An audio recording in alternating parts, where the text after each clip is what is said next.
you're gonna break into.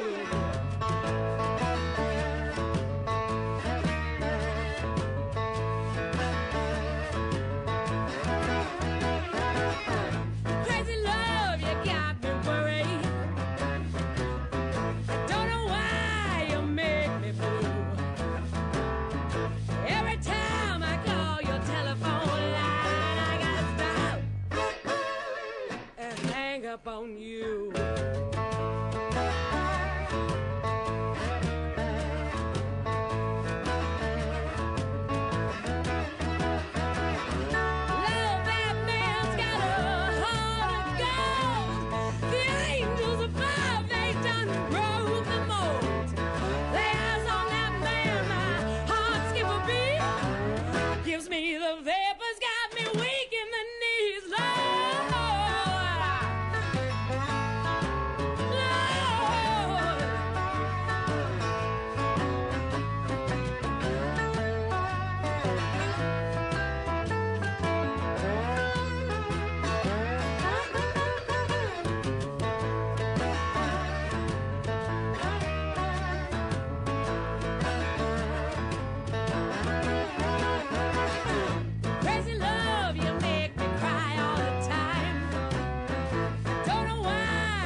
Now time for Talkin' Boxing with Billy C. It began as a podcast, went live on the net, and transformed into a full-blown empire. Across the web, on Fight Now TV, and on radio stations around the world. It's the only daily boxing talk radio show on the planet, hosted by the only guy with the balls to do it. Many have stepped into the ring.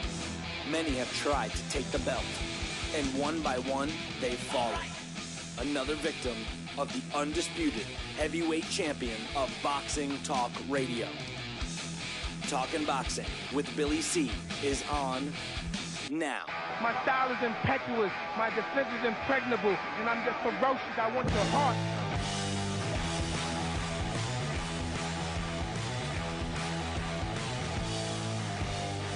And we're coming to you live from the Billy C studio in Lake George, New York.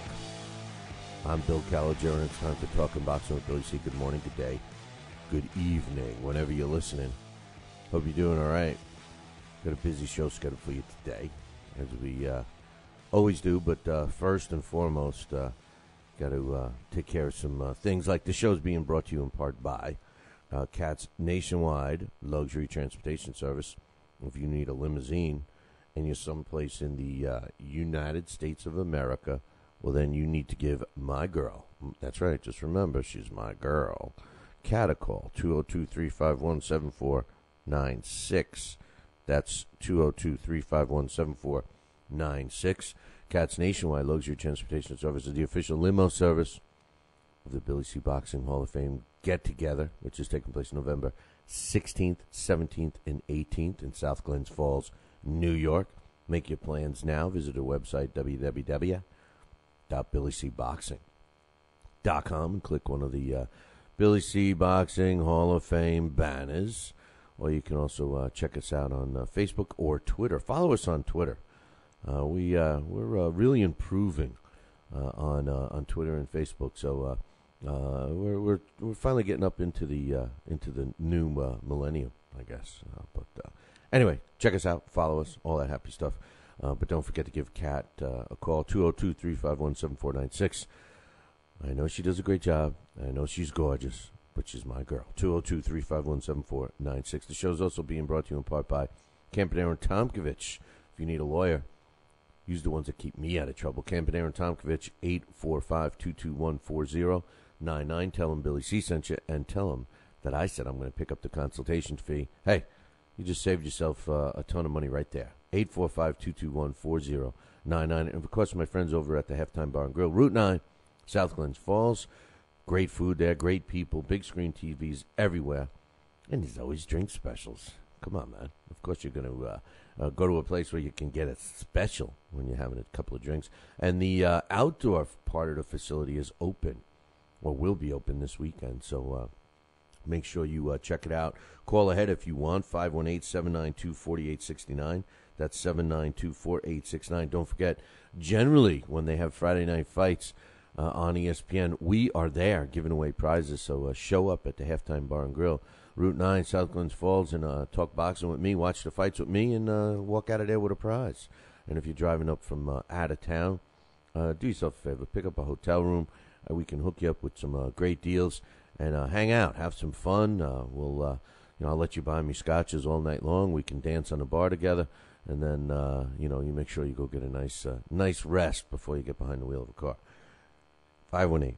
518-792-4869, Halftime Bar and Grill. Tell them Billy C sent. Oh, by the way, hey, you know why I'm such a fat bastard is because I love the food at the halftime. But remember, my favorite food there is their boneless chicken wings. And tell them you want the hot sauce like Billy C. See if you're man enough to eat the Billy C hot sauce at the Halftime Bar and Grill. But anyway, busy show scheduled for today. Rumor has it that Dave Wilcox will be joining us a little later. And, of course, my man Dax is scheduled to join us. He'll give us his boxing roundup for the weekend. So we'll look forward to him. Just a reminder, keep the mailbags coming. You guys know I love hearing from you and commenting on your comments. Also, don't forget we have the mobile application. If you have a Verizon phone, you can get the mobile app. So just go into the marketplace and under sports, search BillyCBoxing, and you should get it. So listen to the show on your phone. Also, don't forget about the go, the don't go, the watch, the don't watch, the watches and the don't watches, and the goes and the don't goes. What it means, if you're new to the show, is it means that, hey, if you're thinking about going to an event, you're thinking about paying for an event on your TV or even internet, drop us a line. Let us know what you're thinking about doing, and we'll give you our honest opinion if it's worth it. Let's force the promoters into giving us good shows for our money, because let's face it, too many of them out there are just feeding us garbage and expect us to keep paying for it. So, hey, you have a voice. Speak up. Use our show as a platform to do it. The go, don't go, watch, don't watch segments. And, of course, don't forget about the Billy C. Bucks, man. Any ticket to any show, you can get Billy C. Bucks from us, which you can use for anything we sell. T-shirts, tickets to our events and all that happy stuff. So you're going to the event anyway. You might as well start accumulating Billy C. Bucks. Drop us an email to find out about all that stuff. Billy at TalkinBoxing, TalkinBoxing.com. Good morning to you, too. I'm saying good morning to my man who just joined us in the chat room, Makilo. And I probably messed up his name, but we're going to tell you a little more about him in a little bit. But don't forget, we got a new addition to the show. He's starting in a couple of weeks. Tony Treem. He's a boxing historian, writer, guy who's been around longer than me. He wanted me to tell you guys, he was laughing at, Alex and I crying about our thinning hair. And Tony wanted to make sure that I knew and everyone else knew that even though he's a little older than me, he's got a full head of hair. And all I want to do is I want to say, hey, Tony, you better stop bragging about all your hair. The big guy upstairs works in mysterious ways, and Tony's going to start noticing clumps of hair in the drain of the shower. That's all I'm saying. So be careful, my man. But anyway, let's get this party started. Didn't somebody come up with that? I don't know. But here we go. We got some emails. This one's from Hawker Mustang. He says, and referring to Mayweather, he says, Mayweather fans, I give this platform to people, and I hate to have people abuse it, but I also want to I'm not censoring anybody or anything. I might switch a little words around for the in case we have any younger people listening. But basically, he says Mayweather fans not only know nothing about boxing, they know nothing about anything. They know nothing, period, he says. So I guess he's not a Mayweather fan or fans of other Mayweather fans. So, Thank you, Hawker Mustang. He also says the ref sucked. He was brought in and paid for, and he's referring to the referee against, with the James Kirkland fight. He says, why wasn't Floyd DQ'd when his crackhead uncle jumped all over the ring against when he was fighting against Judah? Man, I'm not gonna comment on that. I don't know why. All I'm saying is this. What the referee did in the James Kirkland fight against Carlos Molina, he did not want to do it. It seemed like he didn't want to do it, and he went over and even double-checked with the Texas Commission, Dickie Cole himself, and wanted to know what to do, and they're the ones that instructed him what to do. It was a violation of the rules, and although I thought it was kind of cheesy, I'm not going to say anything about what was starting to appear to happen and all that other happy stuff. But the bottom line is it was a rule violation, and they did what they had to do. I'm not saying I liked it, but it was part of the rules. Hey, speaking of rules, we've offered, all the Mayweather fans, you guys crack me up.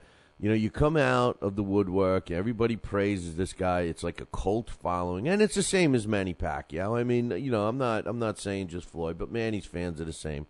I open up the tables, man, because I'm sick of hearing all you Mayweather fans, and you all do it. You all do it. So, with the exception of my man George, I don't know. I don't know how George has been mum on the word, but George is a big Mayweather fan. But he also knows the sport of boxing, and I don't think he thinks that Sugar Ray Robinson would have lost to Mayweather. I'm not sure. I actually haven't talked to him about it, but and for all I know, he has already cast his vote. But I will tell you this: you guys are not really showing me that Floyd Mayweather has as much juice from people that like him. I know that he does well with his pay-per-view buys and everything else. But I'm starting to really believe that most people are buying his stuff to see him get his ass kicked. Because based on our poll right now, Sugar Ray Robinson against Floyd Mayweather Jr., and I know it's a dream matchup. I know it never could have happened. I don't want to hear all the tangibles. Oh, well, Floyd is smaller, this and that.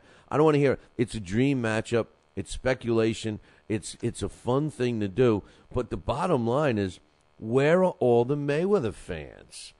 88.9% of the people that have voted so far, and this went up from yesterday, 88.9% have picked Sugar Ray Robinson over Floyd Mayweather Jr. if the two fighters would have fought. Only 11.1% of you Mayweather fans believe that Floyd would have actually beat Sugar Ray Robinson. Now, that's telling me one of two things. Either you guys, aren't that much Floyd Mayweather fans that you don't want to cast your vote, or you're too lazy to go to another website, or you guys don't think he could have beat him, which I respect if that's the case. Now, we're keeping this poll question up one more week. We're going to give you the final this week, so we'll see what happens with that. So make sure you cast your vote, man. All you got to do is create a username and password. There's no obligation.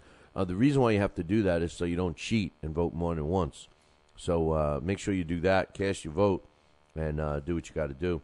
And, hey, one other thing, I got to take a break real quick. But, we've been getting a lot of emails about the music. And I guess the song that we played yesterday from an artist called Miss Money is one of the fan favorites. So is the one that we played today. The last 2 weeks, we've been kind of playing the ones that everyone asks us about. So just FYI, I got an email, a couple of emails over the last couple of days wondering who they were. And I said who it was yesterday. I'll say it again today. Today's song was Crazy Love by Low Society. And all the music is brought to us by RadioSubmit.com. If you like what you hear on the show and I tell you who it is, you can go check them out at RadioSubmit.com, punch up their name or whatever. And if I don't tell you who they are, all you got to do is drop me an email, and I'll let you know what the who our musical guest was. But anyway, I got some more mailbags to talk about right after this. If you're in upstate New York and you need a trucking company, then you need Rosselli Enterprises. Rosselli Enterprises is trucking at its finest. They have it all. Dump trucks, dump trailers, walk-in floors, flatbeds, flow boys, tankers, loaders, and a full line of roll-off containers for any job, big or small. Rosselli Enterprises is also the source for all your sand, gravel, and topsoil needs. Visit them on the web at RosselliTrucking.com or call 315-433-5115. That's 315-433-5115 and tell them Billy C sent you. Are you ready, America? Then let's get it on with Fight Now TV. It's time, fight fans. Your channel has arrived. All the fights, all the names, all the action. From world-class boxing events to mixed martial arts showdowns and other combat sports matchups, Fight Now TV delivers the hits and more. Call your television provider and tell them you want to get it on with Fight Now TV. For more details, go to fightnow.com.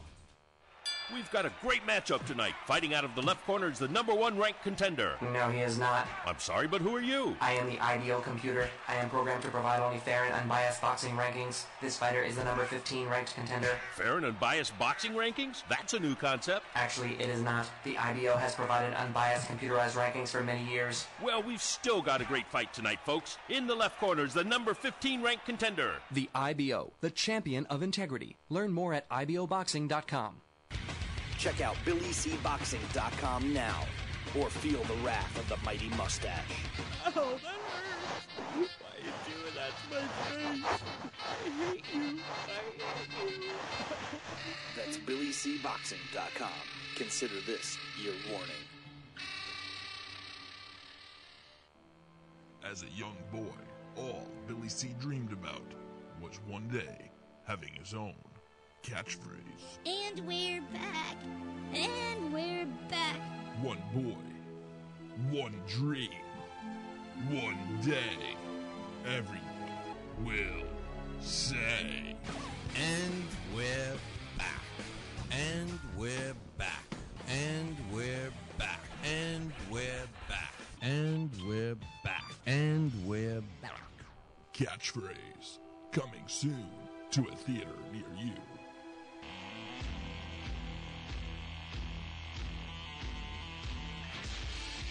And we're back. You are listening to the Talking Boxing with Billy C radio show. And don't forget, if you're a Floyd Mayweather fan, or if you're not, I think more of the nots are participating. But hopefully that's not a reflection of the intelligence level. But anyway, cast your vote. Who would have won if we had one of those dream matches? You know, Sugar Ray Robinson against Floyd Mayweather Jr. You know, I mean, check that out. Cast your vote right now. Who would have won? You know, www.BillyCBoxing.com. We're reading some emails, like we always do. And we got one from Bronner Beast. He says, Billy, compare what Floyd did to, or, you know, you guys with the, I will tell you this, man. I will admit this. You know, I mean, I have never seen, since we really opened up the door here, and you know, we take the time to read everybody's email at the beginning of the show.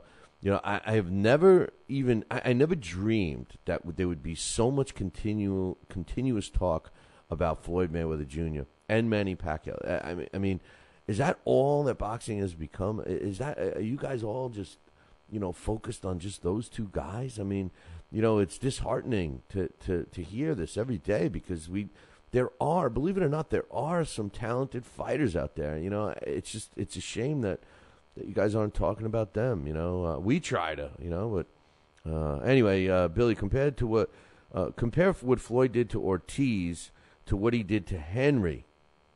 He's faster, throwing way more punches, heavier arsenal, laser sharp jabs, hooks, uppercuts.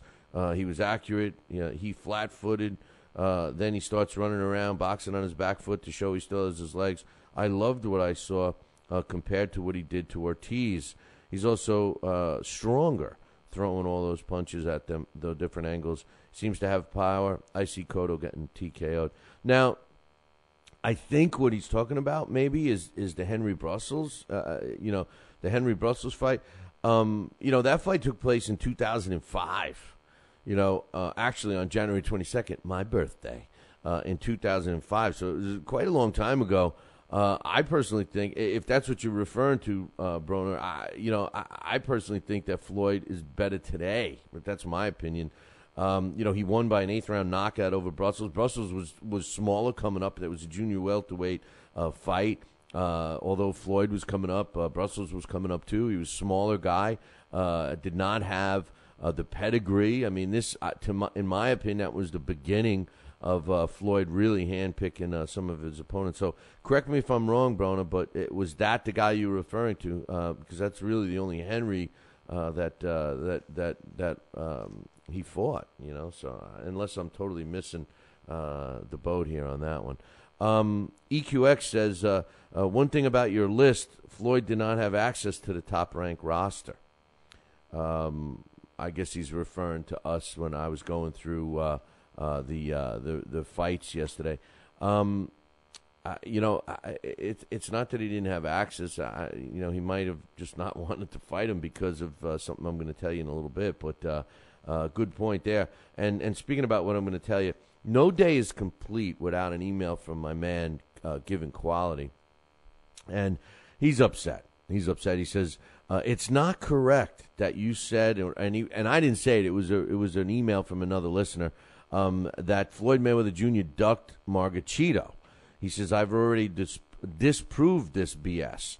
Go read the words from Aram and Ellerby. Now, my man Miles, my man Given Quality was kind enough to send me the link, and I went back and I did read it. Now, it's funny about it's really funny about Given Quality, because as much as he likes to make Bob Arum seem like everything he says is a lie, as much as he tries to do that, which I'm not disputing, but as much as he says that, on the other hand, he makes what Mayweather and Ellerby sound like that's always the truth. Like, no matter what, Mayweather's telling you the truth, and Ellerby would never lie, which is kind of stupid if that's what you really believe, Given Quality, because both of those, all three of them, have to be the three biggest liars in the sport. I mean, when you come right around. Come on, are you really going to believe Floyd Mayweather? I had people emailing me saying, oh, I watched the video, he's shaking his head, so he was innocent when the judge read that he pleaded guilty. Well, if you're innocent, don't plead guilty, But anyway, my man Given Quality was kind enough to send me a link. Now, this was written by, the donut-eating fat slob himself, Dan Raphael from ESPN. Now, this goes back to April 25th, 2006, and the headline of this article was Mayweather turns down $8 million to fight Margarita. Now, what Given Quality is commenting on is that he did not avoid Margarito. All right, so the title of this says Mayweather turns down $8 million to fight Margarito, and he goes on to say that Floyd Mayweather, who at the time was the pound-for-pound king, rejected his promoter. Now, he was still with Bob Arum at the time. $8 million offer to fight welterweight champion Antonio Margarito. Mayweather not only turned down the career best purse at the time. Now, keep this in mind. For all you guys telling me how many millions of dollars he's been making, this is 2006, 6 years ago, was the career best. He never made $8 million before. He was being offered $8 million, which he never made before, to fight Margarito in 2006. And this was given to me by Given Quality to prove that he didn't duck Margarito, and I'm reading it, and the way I'm seeing it is that he ducked him. And you're giving me evidence to prove it. So let me go on, and maybe you make your own judgment. He says Mayweather turned down, and this is the article written by Dan. He says Mayweather turned down the career best purse to meet Margarito on August 12th. Instead of taking the purse, he opted for his free agency, buying Bob Arum out of the deal for $750,000. I will tell you this, man, smartest move Floyd ever made, and probably the dumbest move that Bob Arum ever made, to let him go. I mean, in hindsight, to look fast forward it now, 6 years, the money that Floyd is making now, every time he goes out there, $750,000. Well, we've seen Floyd piss that away gambling on a basketball game. So, anyway, he says Bob Arum says He decided, referring to Mayweather, he decided not to fight this summer. I made him a tremendous offer. I think Margarito happens to be the riskiest fight for him of anyone out there.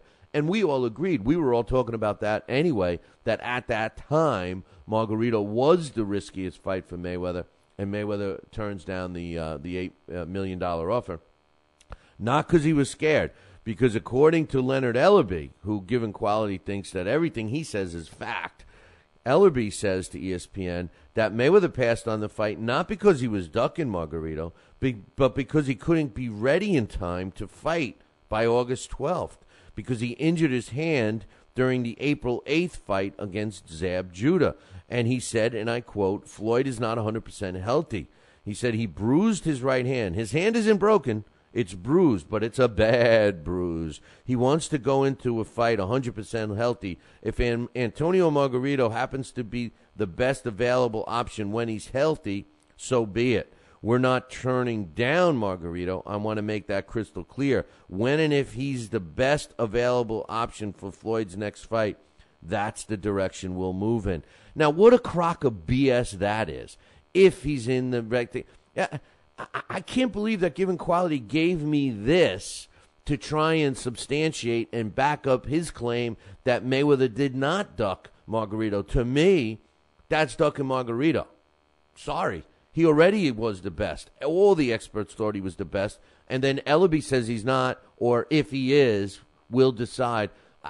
I think you just gave me more and gave everyone else more ammunition to say that he was ducking him. And here's the other thing.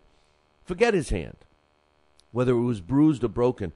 This article that you referred me to, Given Quality, was written by Dan Raphael and posted on April 25th of 2006. He fought Zab Judah on April 8th. So you're already, 3 weeks prior to that when he injured his hand. So from that until August 12th, it's 4 months.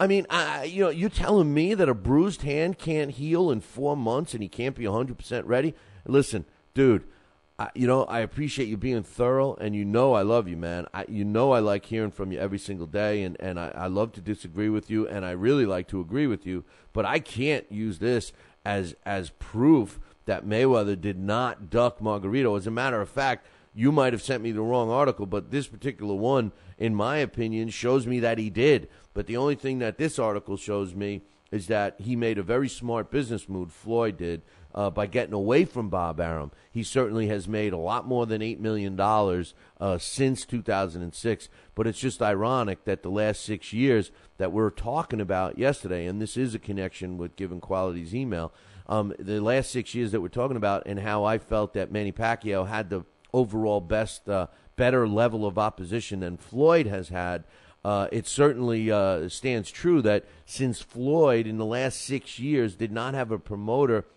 forcing him, so to speak, into fights, he certainly has been handpicking his opponents on his own. I mean, it would be hard for you to argue that, especially with what I just read. So, if you interpreted it wrong, I interpreted it the way I just told you. That's the problem sometimes with writings. A book I once heard of. I think it's called the Bible. People interpret a line in the Bible 10 different ways. So, anyway, one last thing before we take a break. My man Macalio. I thought I said it right yesterday, but he's got to understand that I'm a murderer of all languages. He was new to the show yesterday. He came in. He's in the chat room right now. Looks like he's hooked on the show like everybody gets once they listen to it. He's from the Philippines. I had to make a correction yesterday. I said I assumed, I did a stereotypical move. Hey, he's a Filipino. He must love Manny Pacquiao. But he said no.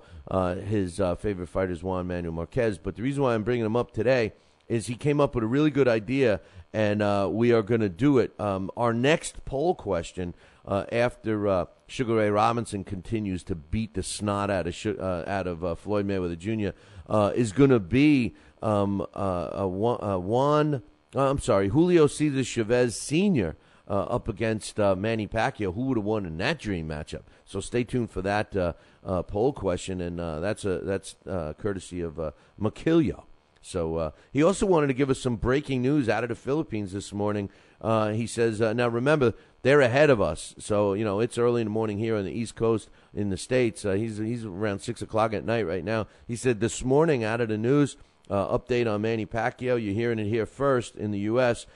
He is officially a pastor right now. And he's doing Bible study around the Philippines. So add that to his list. He's a congressman. He's a pastor. He's a world champion boxer.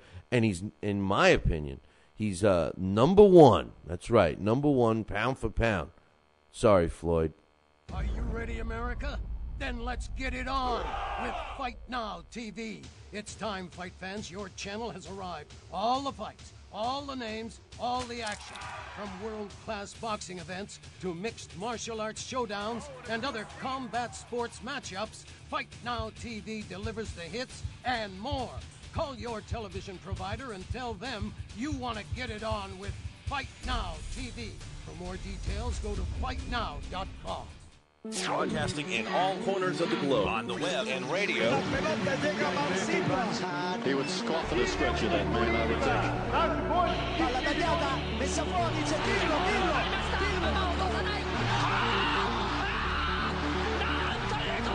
You're listening to Talkin' Boxing with Billy C. From upstate New York in the good old US of A. Boxing is here to stay because we are here to stay. The best 2 hours of boxing talk on the airwaves. Hey, fight fans, check out KOFantasyBoxing.com. KO Fantasy Boxing is boxing's only trademarked fantasy game. Check it out, www.KOFantasyBoxing.com. Select your own gym, your own fighters, track them through a season that can last from 3 months to a year, depending upon which league you join. You got to check this out, man, www.KOFantasyBoxing.com. Join it today. Again, www.KOFantasyBoxing.com. And tell him Billy C sent ya. Now back to Talkin' Boxing with Billy C, the only radio host man enough to take a punch from Mike Tyson. Wait a minute, man. Hold on there. Jeremy, man, I need you to take this one, all right? Wait, what? No way. I can't do this. Need I remind you I'm Billy C, damn it? Now put on that mustache and get in there. Hey, look at me. I'm Billy C. Crap.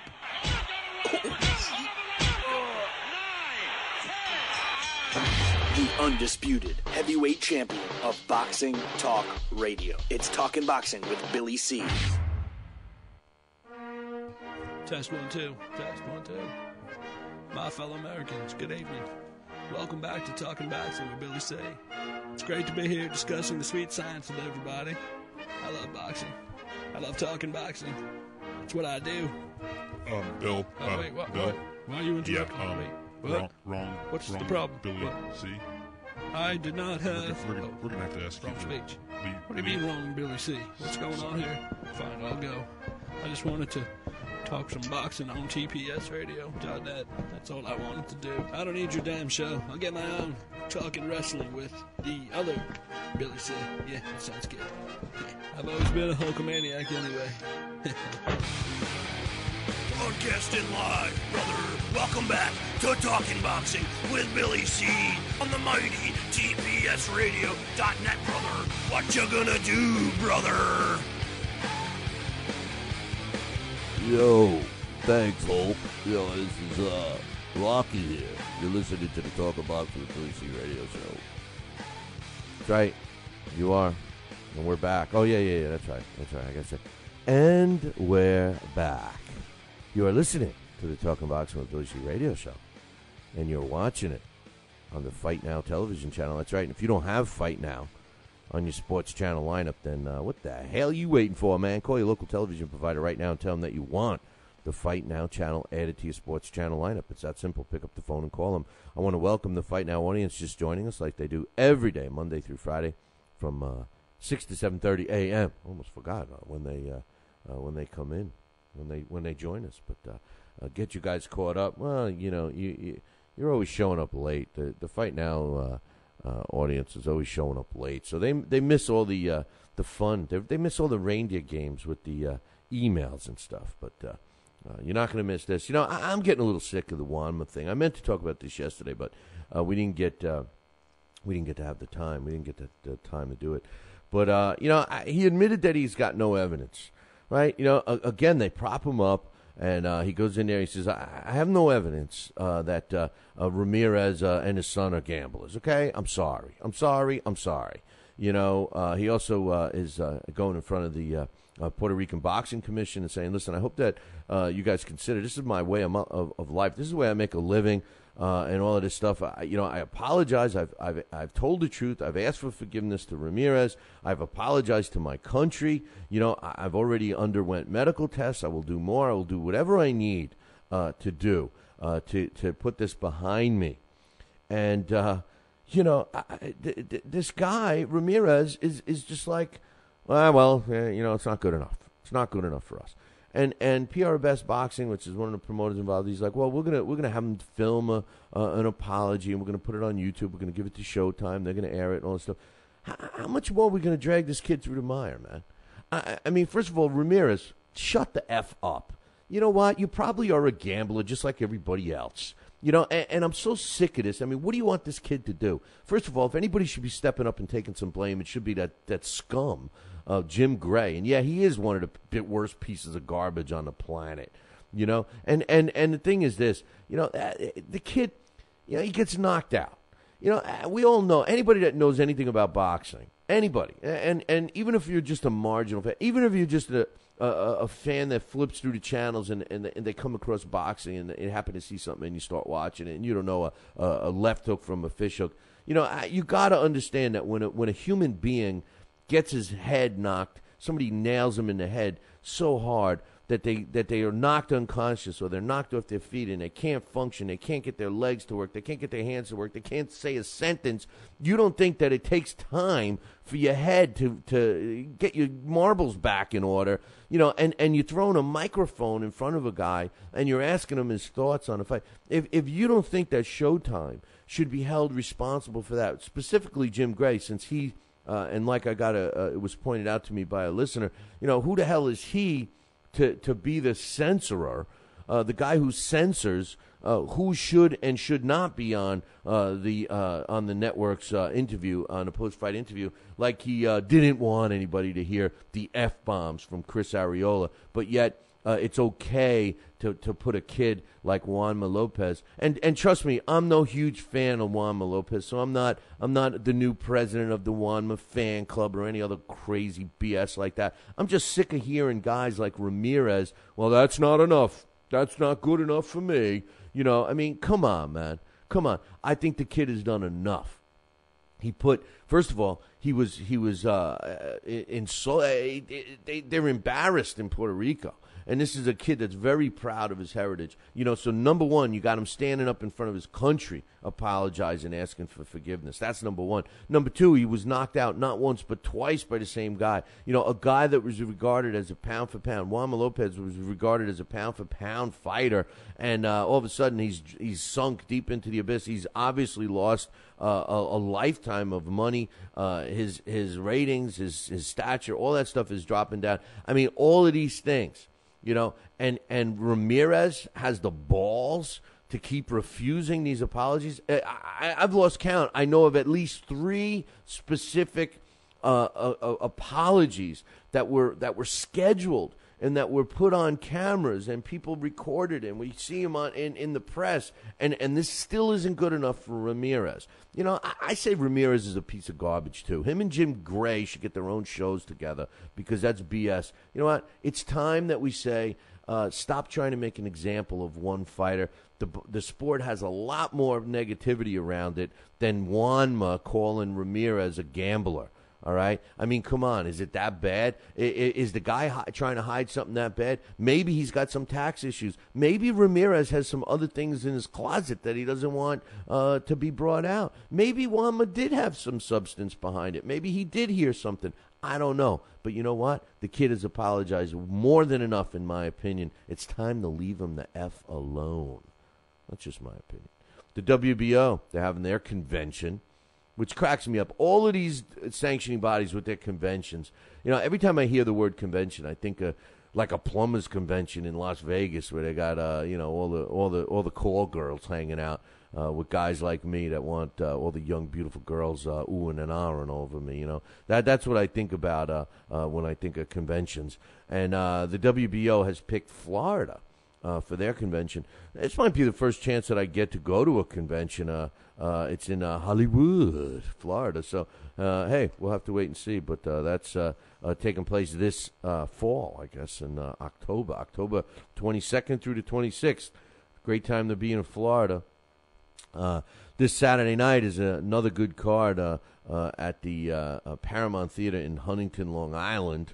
And Star Boxing's putting it on. You can get tickets for this event by visiting our website, www.BillyCBoxing.com, and click the poster that's right up there on the front page. It'll direct you right to Star Boxing, where you can get some tickets. Tell them Billy C sent you. And if you're going to get tickets, make sure you cash in. Any show like this that we support, we give you bonus Billy C bucks. That's right. You get five Billy C bucks for any ticket you buy. So if you're picking up 5 tickets for you and your buddies or whatever, you're going to get 25 Billy C bucks right off the bat. Bam. I mean, that's more than a T-shirt right there. You know, if you get ringside seats, you get $10 for every ticket. We have one rule with the Billy C bucks, and that is I need copies of the tickets before the event.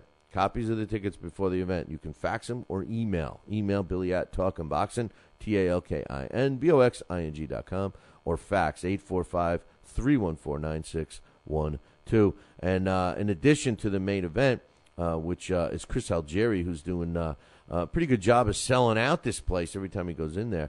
He's taking on Winston Mathis. You know, I'm still giving Algieri a pass. He's 13-0 right now with 6 knockouts. Winston Mathis, you know, he's got almost the same amount of fights as a pro, but not as impressive of a record. He's got 7 wins, 4 losses, and a draw. That's still okay. Mathis is a tough guy. I'm not too critical of that fight. The Hebrew Hammer is the co-main event. Selden, and he's 6-0 right now with 4 knockouts, and he's fighting a tough guy in Marcus Hall. Marcus Hall is a pretty tough guy. They're calling him a 21-year-old crafty veteran, which, you know, he's 21 years old, and he's got 10 pro fights, and he's a crafty veteran. But he is a tough out, Marcus Hall, so I like those 2 fights. The undercard has actually got some good matchups, so if you're thinking about going to a good fight and you're in the New York area, that's the one to check out. When you buy tickets, tell them Billy C sent you, will you? And tell them that you want the Billy C discount. They'll be like, what? Come on, man. You know, but anyway, we also have boxing returning to Hartford, Connecticut, April 14th. I got to be honest when I tell you this fight, this card is not exactly tantalizing. I mean, you know, I love watching young fighters fight. I prefer the smaller fights and the smaller clubs, and that's my thing. You'll see me at those smaller ones more than you'll see me at a Manny Pacquiao or a Floyd Mayweather fight, because I like to. I don't know. I like the intimacy of a smaller venue, and I love watching the young fighters as they're coming up, because, you know, generally there's no BS involved. That's the only thing I'm given for this particular show on the 14th, because, you know, the matchups that they are listing right now, nothing really knocks me out at all, and no pun intended. But things can change. It is in a few weeks, so we'll see what happens there. That's taking place April 14th in Hartford, Connecticut. How about Tyson Fury and Martin Rogan? You guys heard us talking about that also on the 14th of April. You know, I've been following Tyson Fury since Thomas Newman, who's a guy that used to be involved with our show. He keeps telling me he's going to be coming back and then never does, but that's okay. He's was a England correspondent. I think he's moved. He's in another country right now, but from what I understand, he's finally gotten used to his new baby, and he's ready to come back, so we'll be chatting with him soon, I hope. But he got me into Tyson Fury after Tyson's second fight, so I've been watching all of Tyson Fury's fights since then. And, you know, I really am pulling for this guy. I had hoped that he would improve and get better and better and better. But I like Martin Rogan better. Not in the fight, but Martin Rogan is just a better feel-good story. Well, they added some stuff to this. Apparently, the fight that they're having in April 14th, on April 14th in Ireland will be for the Irish heavyweight title. That's right. It's going to be for the Irish heavyweight title. And it took some convincing that Tyson Fury actually had some Irish lineage. And you know who helped him with it? A guy that I think is grossly overrated, but Andy Lee. That's right, Andy Lee, his father, I think, or grandfather, or uncle, or brunkle, I don't know. It was Andy's father, actually, had to go to the Boxing Union of Ireland with proof that Tyson Fury's grandma was actually of Irish descent, therefore giving him enough bloodline that they needed in order for him to fight for the Irish heavyweight title, which he and Martin Rogan will be fighting for on April 14th. So just another reason to watch that one. How about young Tony Lewis? He's a Canadian fighter. Starting out right now. He's got one of those continental belts in the junior welterweight division. He's 13-0 with 5 knockouts, and he's coming back to Montreal on April 7th, so we'll be looking forward to him. Also, it was announced yesterday that Orlando Solis is finally ready to come back to the ring. Does anybody really give two craps about Orlando Solis? I mean, you know, he's got... listen, we all saw that he had potential and everything, but you know what? I think he was one... You know, in case you'd forget, Orlando Solis is one of the Cuban guys that came over on a coconut raft. They, you know, swam from Cuba to Miami, and he landed here. And I think that a lot of these Cuban refugees, so to speak, because that's what they are, they come over here, and they already won. You know, I mean, it's a battle that they won. You know, how do you get them into you know, training and everything? When they train, when these Cuban teams, these amateur teams train, you know, it's like the military. It's like boot camp. I mean, these guys, they eat, drink, and sleep boxing. That's all they do. They train all day. They run. That's why they're always in such great physical condition. Then you see them come over here, and they're not the same. And Orlando Solis is a perfect example of that. Now, he got the injury against Klitschko and everything else. It cracks me up, totally cracks me up, because in my opinion, Orlando Solis was an underachiever in the heavyweight division. He had all this potential. We saw glimpses of the talent, but he underachieved since he's been here. I'm sorry, he has.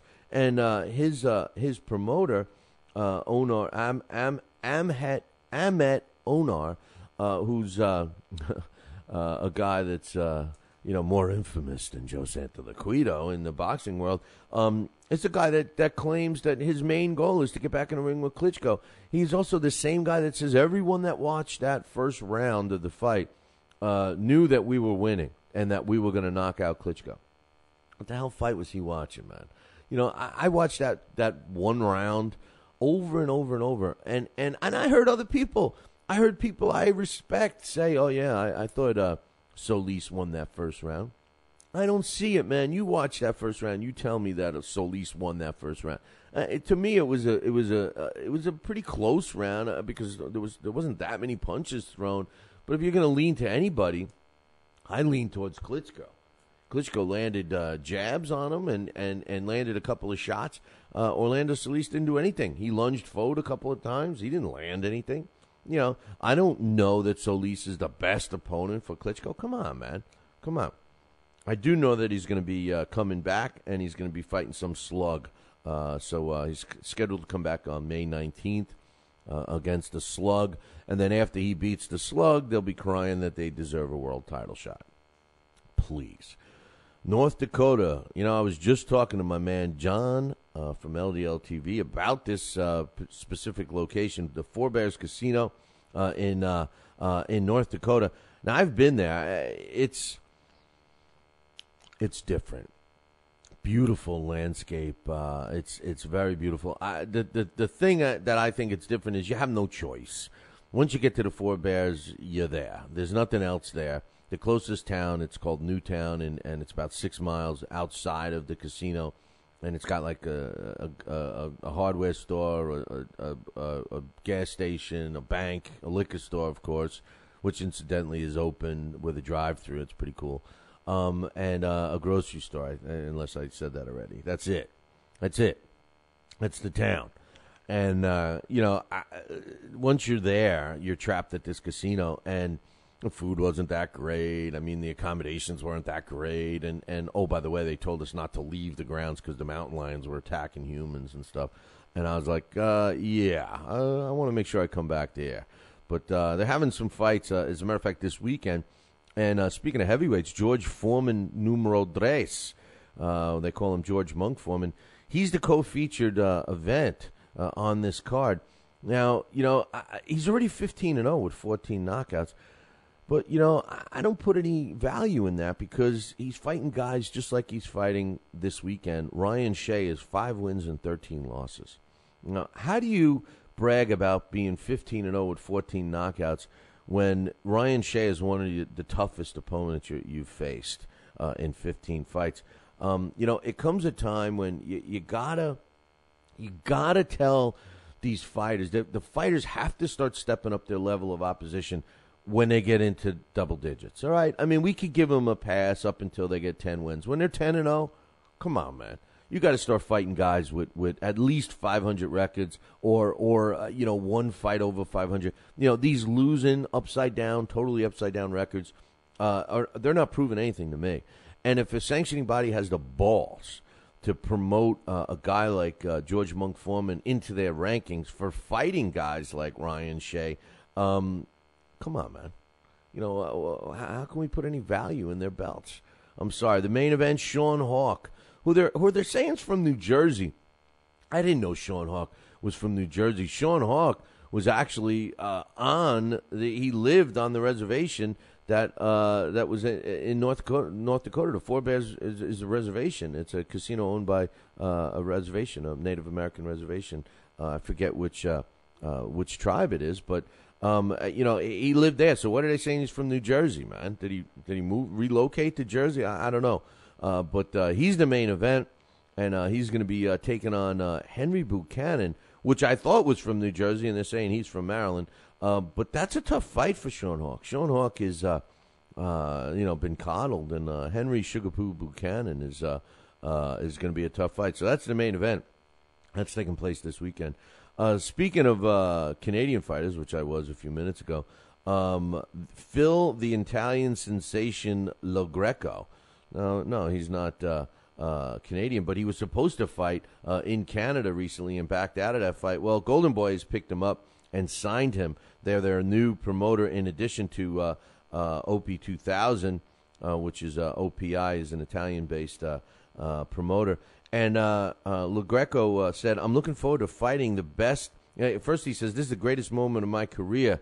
And so far, I promised Golden Boy Promotions that I'll give them that I will give them many more great moments before I'm done. I'm looking forward to fighting the best division has to offer, both here and at home and around the world. And my goal, just like anyone in boxing, is to win a world championship. I guess he didn't read the fine print that Golden Boy's probably bringing him on as an opponent for one of their guys. But congratulations to Phil Lo Greco, who's actually a guy that I like, and I hope he does well for Golden Boy. I'm sure he's going to get a good opportunity, not an easy one, but if he comes out on top of his first fight under the Golden Boy banner, he'll probably get set up to win some fights. But the first one's going to be a tough one out of the gate. Don King, don't count my man Don out. He's doing another card April 14th, and it's going to be at a new casino, or at the Casino Miami Jayala. I probably messed that one up. It's going to be taking place on April 14th. And one of the reasons that they're having is because the casino just expanded and renovated $87 million worth. And this is going to be the first boxing event at that casino. And it's got a pretty decent matchup between Shakir Ashanti, who's 16 and 12, going up against Joey Twinklefingers Hernandez. You know how I feel about that nickname. No one in the sport of boxing should be nicknamed Twinkle Fingers, all right? Come on. The only people that listen, there's only one, and I talk to my friends, right? And there's only really one group of people that would like to be called Twinkle Fingers, and that's the lesbian club. That's it. That's all. That's it. They want to be called Twinkle Fingers. That's it.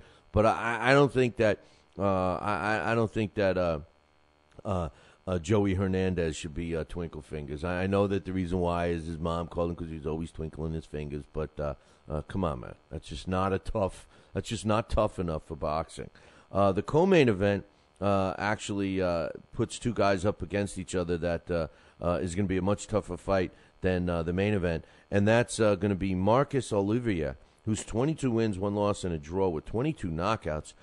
He's going to be taking on Azia Augustuma, who's 12-1, the Haitian hitman. Both of these guys are living in Florida right now, so that ought to be a good one. Some other news. The IBF's mini flyweight champ, Nokashita Joy, he's from South Africa. He's going to be taking on Katsunumi Takayama in a fight coming up on, when is that fight? That fight is this Friday night. So we'll have to see what's going on with that one. I don't know if that one's on our list, and I'm not sure what's going on with the Billy C Challenge. We got to reach out to Simon Boss Sinister. I know he's been trying to redo the site because of some problems with Google or whatever. April 27th, we got a couple of undefeated fighters going against each other. And Roy Jones Jr. Square Ring Promotions is going to be presenting this. It's going to be part of ESPN Friday Night Fights. And ESPN is looking for a couple of good fights. Maybe they have it here scheduled for April 27th. The first fight is going to be Ismaila Sikla, who's the Black Russian, 17-0 with 14 knockouts, is going to be taking on Denis Krachev, who's 11-0 with a draw with 7 knockouts.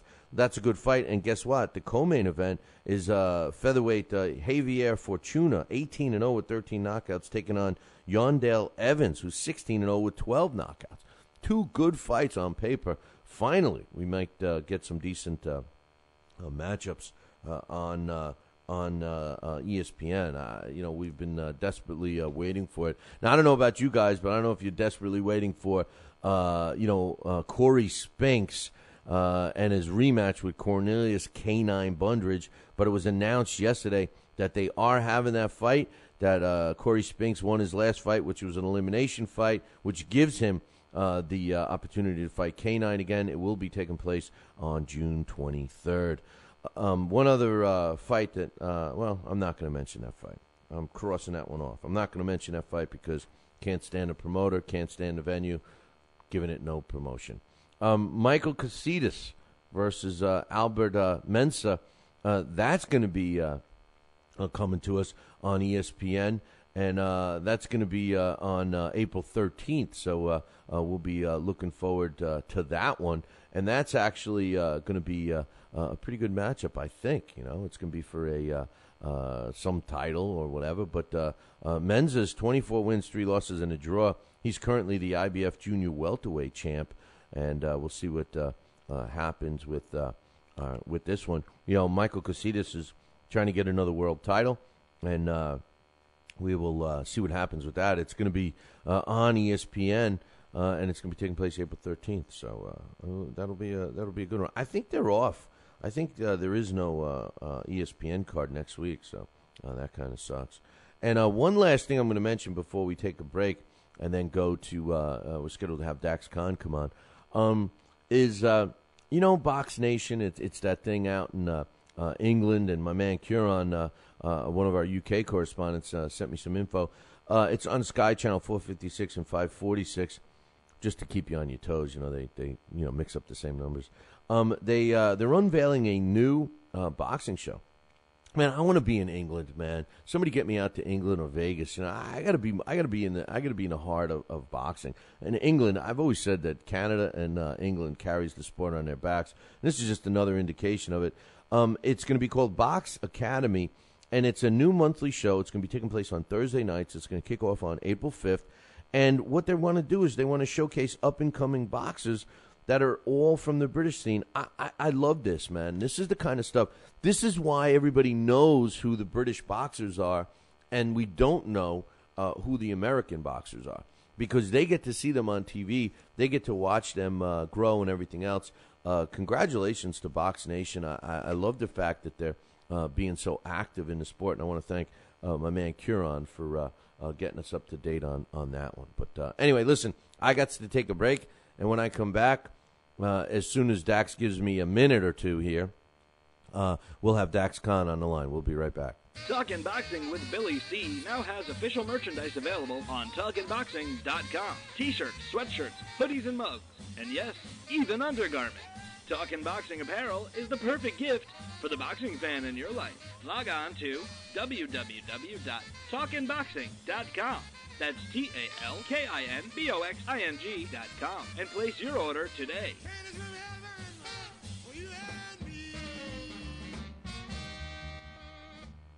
Join us here for 2 hours as Billy and the gang do what they do best. Every time I start talking about boxing, a white man got to pull Rocky Marciano out their ass. Rocky Marciano was good, but compared to Joe Louis, Rocky Marciano ain't. It's Joe Louis's ass. Joe Louis was 75 years old when he fought. Huh? What? We're supposed to be talking boxing. It's Talking Boxing with Billy C. As Billy C sits here in the multi-million-dollar Talkin' Boxing Studios, sipping a fine wine before you're even out of bed, you should be thinking, damn, I wish I had a mustache like his. It's the Talkin' Boxing with Billy C show. He's Billy C, and you're not. Sucks to be you. Now let's dig into our archives and hear a rare interview when Billy C first became the champion of boxing talk radio. Hello, Billy C. As the new champ, can we ask you a few questions? Why, certainly. Okay, your fans would like to know how you and your corner have successfully walloped the competition. We're not ordinary people. We're morons. Anything else? I'm a victim of circumstance. Did your success finally come when you made the show 5 days a week for 2 hours? What do you think? I'm trying to think, but nothing happens. Now, please tell the listeners what you've learned from making it this far. Certainly. If at first you don't succeed, keep on sucking till you do succeed. Great words of wisdom, Billy C. Keep up the great work as the undisputed People's Champion with your show, Talkin' Boxing with Billy C. Any last words to anyone who's listening? This is your fault, you bonehead.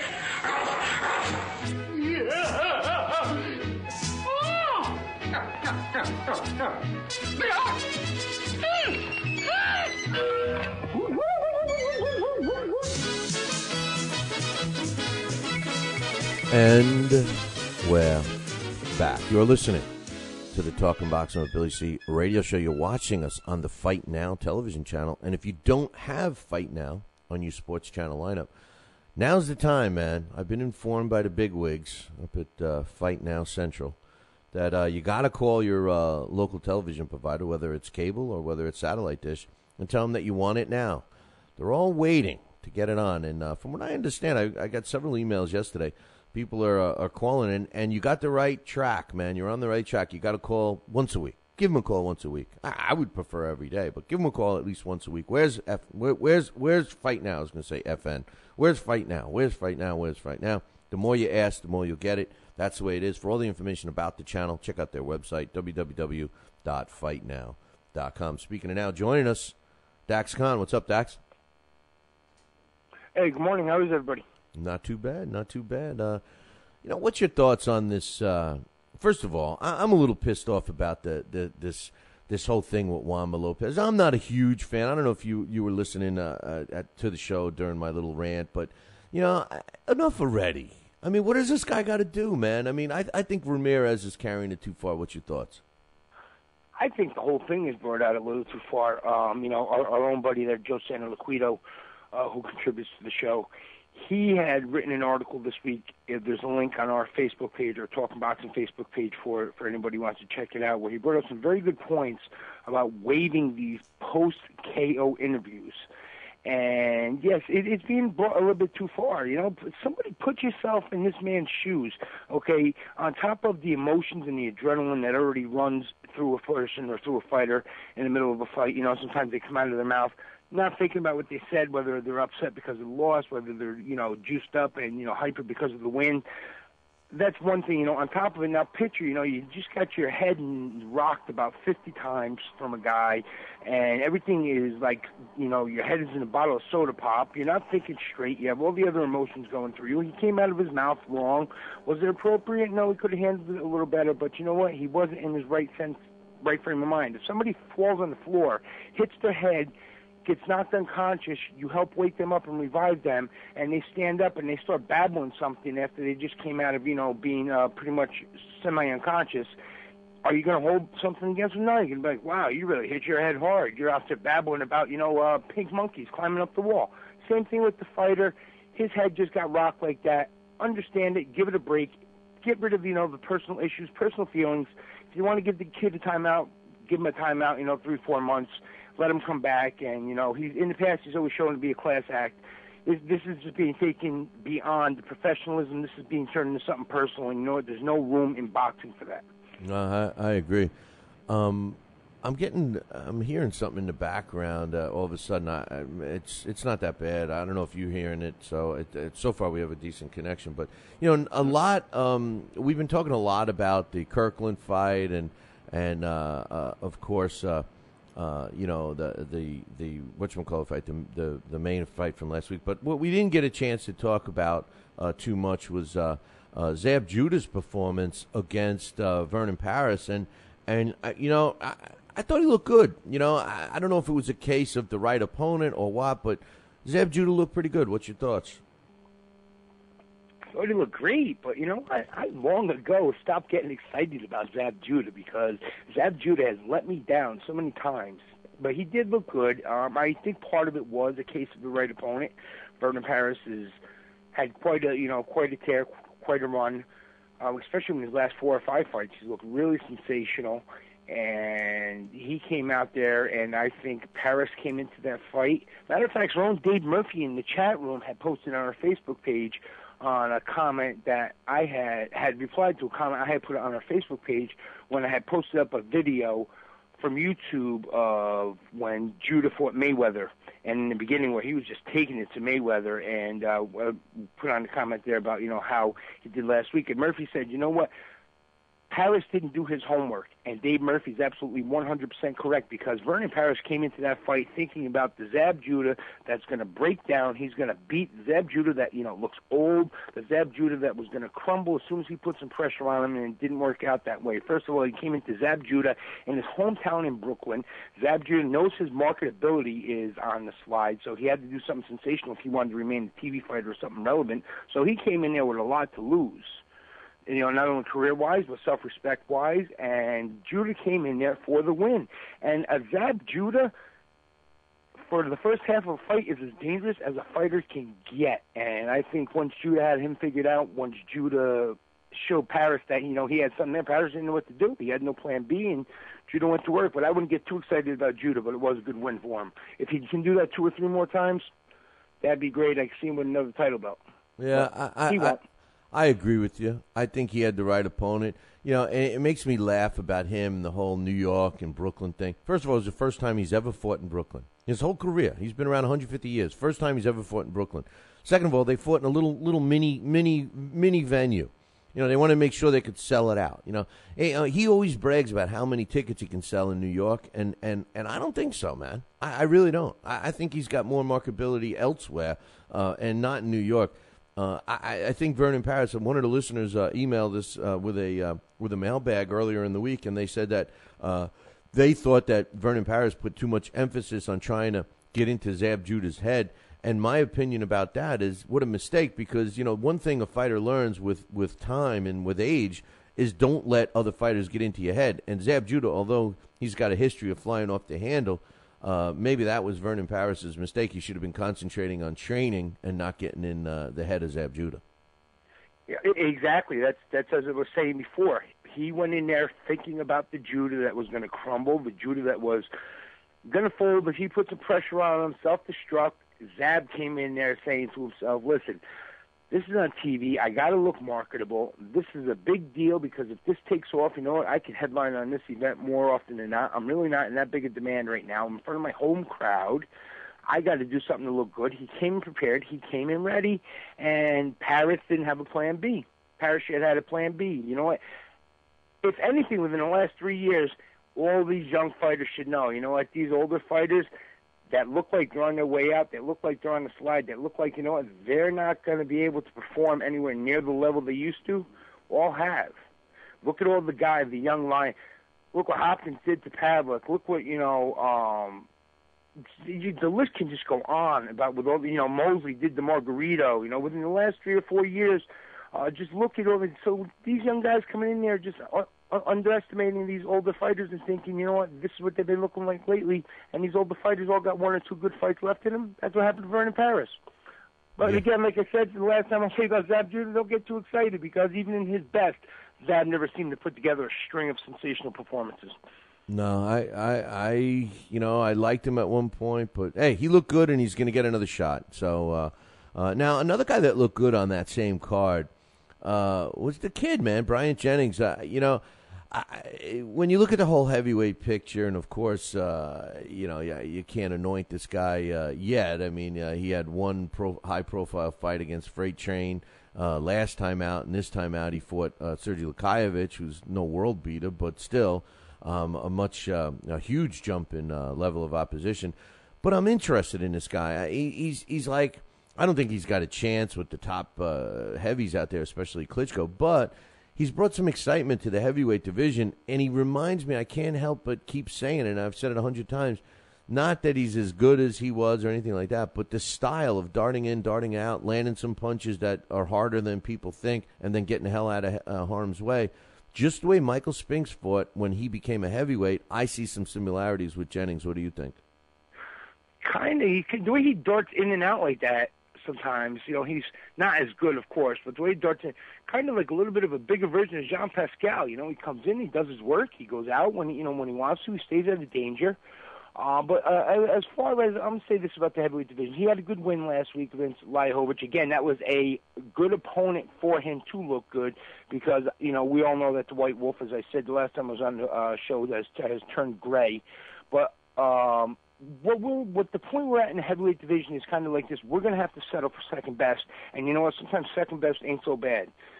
I'm going to use a Teddy Atlas analogy. If you have a family and you got 10 kids, sure, you want to go out to Price Chopper and you want to buy all the filet mignons, but if you do that, you're only going to eat good for one day. But if you go over to Aldi's and you buy some of the frozen meats, you know what? You guys eat good all week because it's so much cheaper. And that's the way I look at the heavyweight division right now. To be honest with you, that's my Teddy Atlas tribute.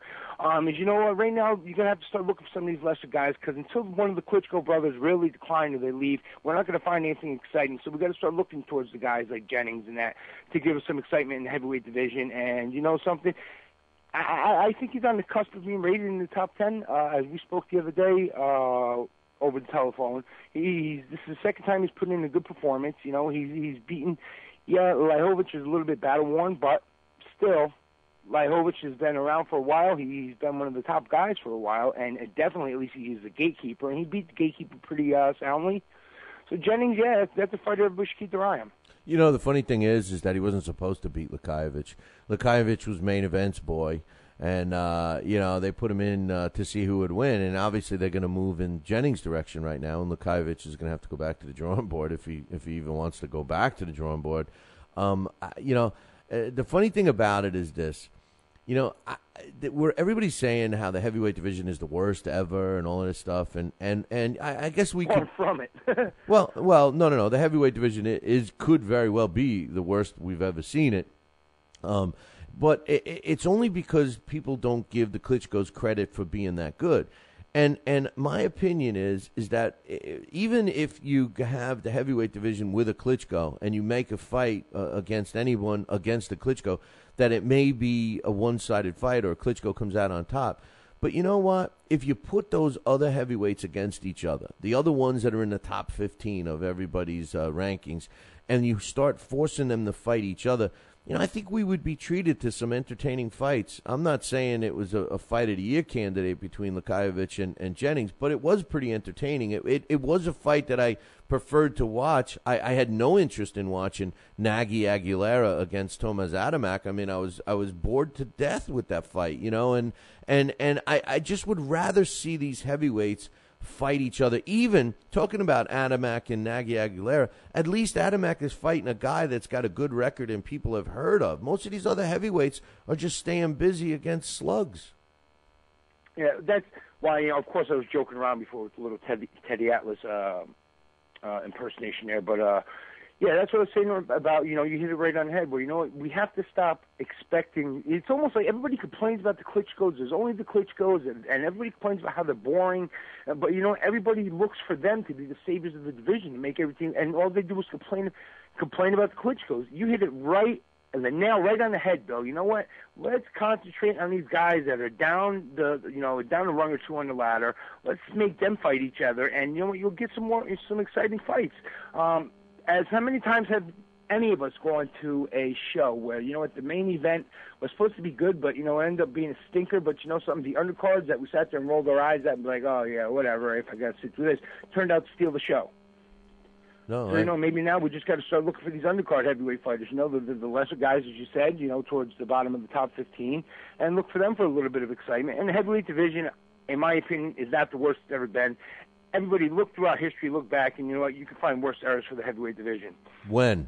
Give me one. Hey, how about for much of Joe Lewis's reign? Joe Lewis's reign. The funny thing about it is... he had the fight. Where'd the bum of the month come from? Yeah, the bum of there was a lot of people, great people then. How about the Rock's reign? Hey, you want to know something? Time out. First of all, that was a question one time. Somebody said to me, was it fair to call the Bum of the Month Club, were these guys really bums? And when you looked at some of the guys that were classified as bums, they were tough fighters, man. Yeah, they weren't world champion, but guys like Tony Galento and along those lines. I mean, what do you think they would do today with the heavyweight division? I don't know. I think Joe Lewis's time wasn't as bad as people think. And Rocky Marciano, that was a tough time. But what always makes me laugh about that is that when Muhammad Ali's era came, when the early 60s and the late 60s and early 70s came, all the old-timers were saying, oh, man, this division is nothing like it was when Rocky was in it. And now we look back at the 60s and 70s as being one of the best eras ever for the heavyweight division. We all do that. That's just part of age. No matter when we get older, we're going to be sitting here in 20 minutes making fools of, in 20 years. I'm sorry, not 20 minutes, making fools of ourselves going, oh, this era wasn't like it was back when the Klitschko's were reigning, when we were younger, and same thing, people look at Tyson, they talk about what a destruction machine Mike Tyson was, but then now some of us sit there and look back, well, maybe he wasn't, but everybody who came around in that era is always going to look at Mike Tyson as a most destructive machine, one of the most destructive forces ever in the heavyweight division. But if you look at his era, a lot of his era, people always say, yeah, well, that was a weak era, but you had good fighters there, but it was a weak era. And somebody in the chat room, I believe it might have been Dave Murphy, who had mentioned on it, look at when Floyd Patterson and Joe Hansen were trading the belt back and forth. That was a weak era. Yeah, well, you know what? You can only go by what was happening at the time. And as long as you don't, that's why the Klitschko's need to get credit, because they're dominating what's here now. But, and we don't know how good the era is because they don't fight each other. I'm sorry, but you can't judge a heavyweight when he's like I was talking about earlier.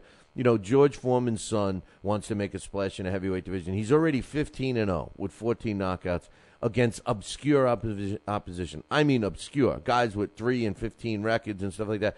How do you get excited over a guy that's fighting fighters like that? You just can't.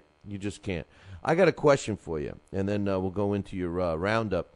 This weekend on Friday Night Fights, we were going to be treated to what was on paper as a pretty good-looking doubleheader on ESPN. Danny Williams against Hank Lundy in the main event. And then the co-main event was supposed to be Elvin Ayala against Hector Camacho Jr.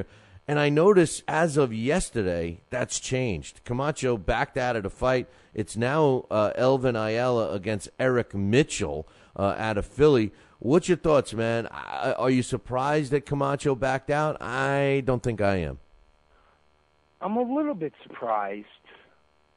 And the only reason why I say I'm a little bit surprised is Camacho Jr.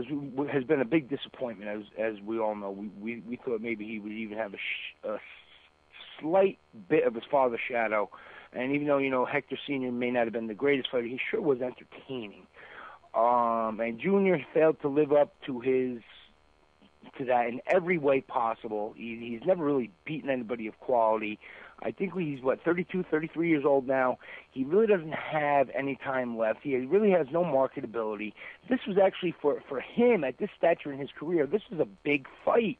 that was going to be shown on ESPN. And again, not to be too harsh on the guy, when was the last time Hector Camacho Jr., if ever, was he really in demand? And now, correct me if I'm wrong in this, wasn't Senior supposed to work his corner? Yeah, and they made a big press thing about how they were working out together and this and that, and this is a great opportunity.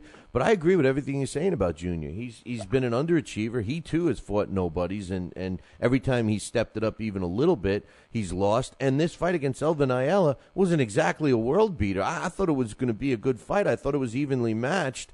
And, the winner would get an opportunity, and the loser might be forced to go away. If Camacho Jr. comes back and fights, somebody with a 500 record, I mean, it's just going to go to show you that the guy really has nothing. I thought that maybe when first heard about, that bout being canceled on there, I think maybe, and this is just an assumption, so I can't say definitely, but there might have been a little bit of problems between, Senior and Junior on the way things were going to handle. I think maybe, and this is a rumor that I've heard, Senior was looking a little bit more, to get himself in the spotlight, because we know Hector always has to have his camera time. And Junior and him, kind of butted heads on things, and they just kind of unraveled from the inside out. I haven't heard anything about an injury. I haven't heard anything about, any types of problems with, Junior's licensing. So from what I understand, it's something of that nature. Exactly what the details are, will come out in the future, to tell us. Their camp will release it because, of course, they're going to have to make an excuse because, of course, Junior's going to want to get himself another moment in the sun. But, yeah, as far as the pullout, yeah, I was a little bit surprised because of how much was on the line for him, his future, and this was really, one last chance to make some marketability of himself, and he pulled out. So, as our friend, the late Angela Dundee, is saying, you're blowing it, son. He blew it. Well, I would not be. I didn't hear about an injury either, but I would not be surprised if Team Camacho turned around and tried to, and I hate when fighters do this. In the last week, a lot of times fighters think that they have a lot of pull, they have a lot of leverage, and they go to a promoter and they start to demand more money.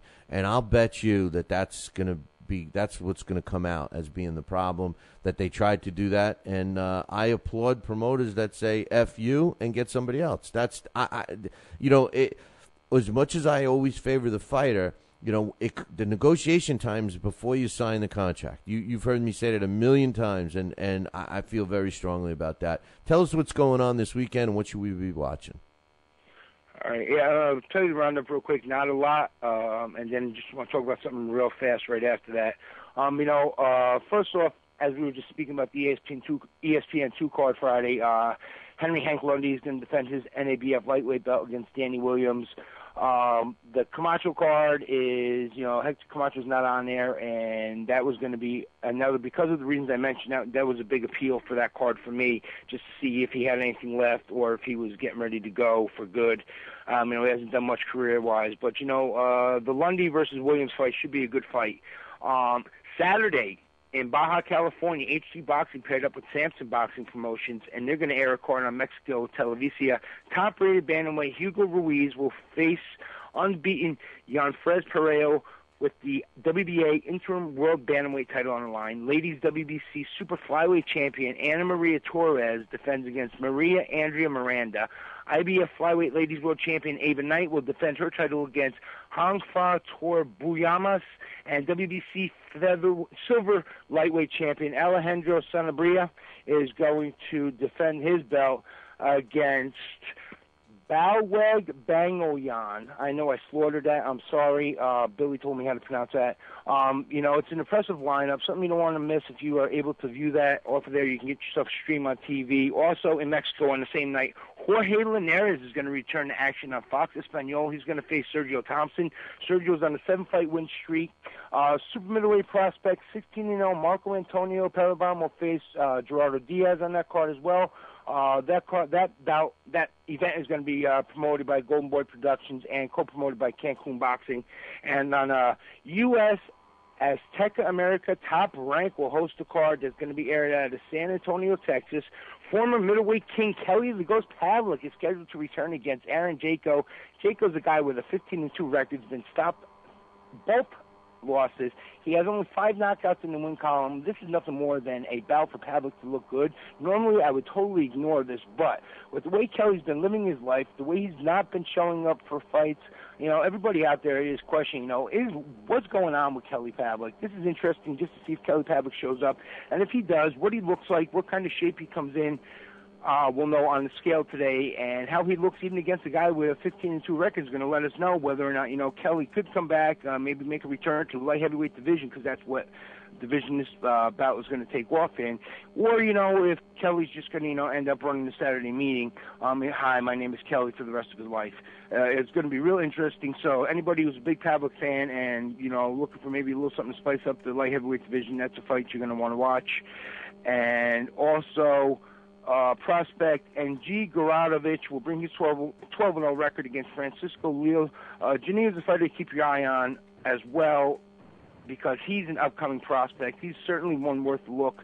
And, of course, the card at the Paramount this Saturday, as I think you mentioned before, Chris Algieri and Winston Mathis, that's going to be hosted by Star Boxing, is the main event. I was at that last card held at the Paramount by Star Boxing. It was a great night of action. It's a great venue. It's definitely worth watching. Any of you in the tri-state area who are looking for some action and look for a live fight card to attend, that is definitely the one to go to. Bill, I just want to talk real quick, if we got a second, about something that's going on in New Jersey that's really good, called Ringside Rescue. It's through the New Jersey Golden Gloves. And what they do actually is, it's going to be held at the finals will be at the Prudential Center in Newark. What they're actually doing is they're taking proceeds that come from this event, whether it be through donations, whether it be through money paid at the door for people to come in and see the fights, and they're going to use this to help send some of these young fighters to school. There's actually a young 25-year-old man who works as a gas station attendant right now. He's supporting his wife and 2 kids on there, who's been an amateur boxer for quite some time. He's looking to win a scholarship so he can go, to college, make a better life for his family, and they're really trying to stress education with these young guys, as well as, the sport of boxing and all the discipline and stuff that it teaches you. But, they're also trying to get these guys to do something else with their life instead of just throw it all into the ring and, hope for the best. And then once that doesn't work out, or even if it does work out, when boxing's over, there's nothing left. They want to help these guys, especially ones who really can't afford it, get some more education for their lives, and even if they do turn professional and become a successful professional, at least these guys be a little bit more educated on how to handle their own careers and how to go about their own finances, and how to help their families out better. I think that's a great cause. I think that's a great way to go about helping these young men and young ladies, further their lives in all areas.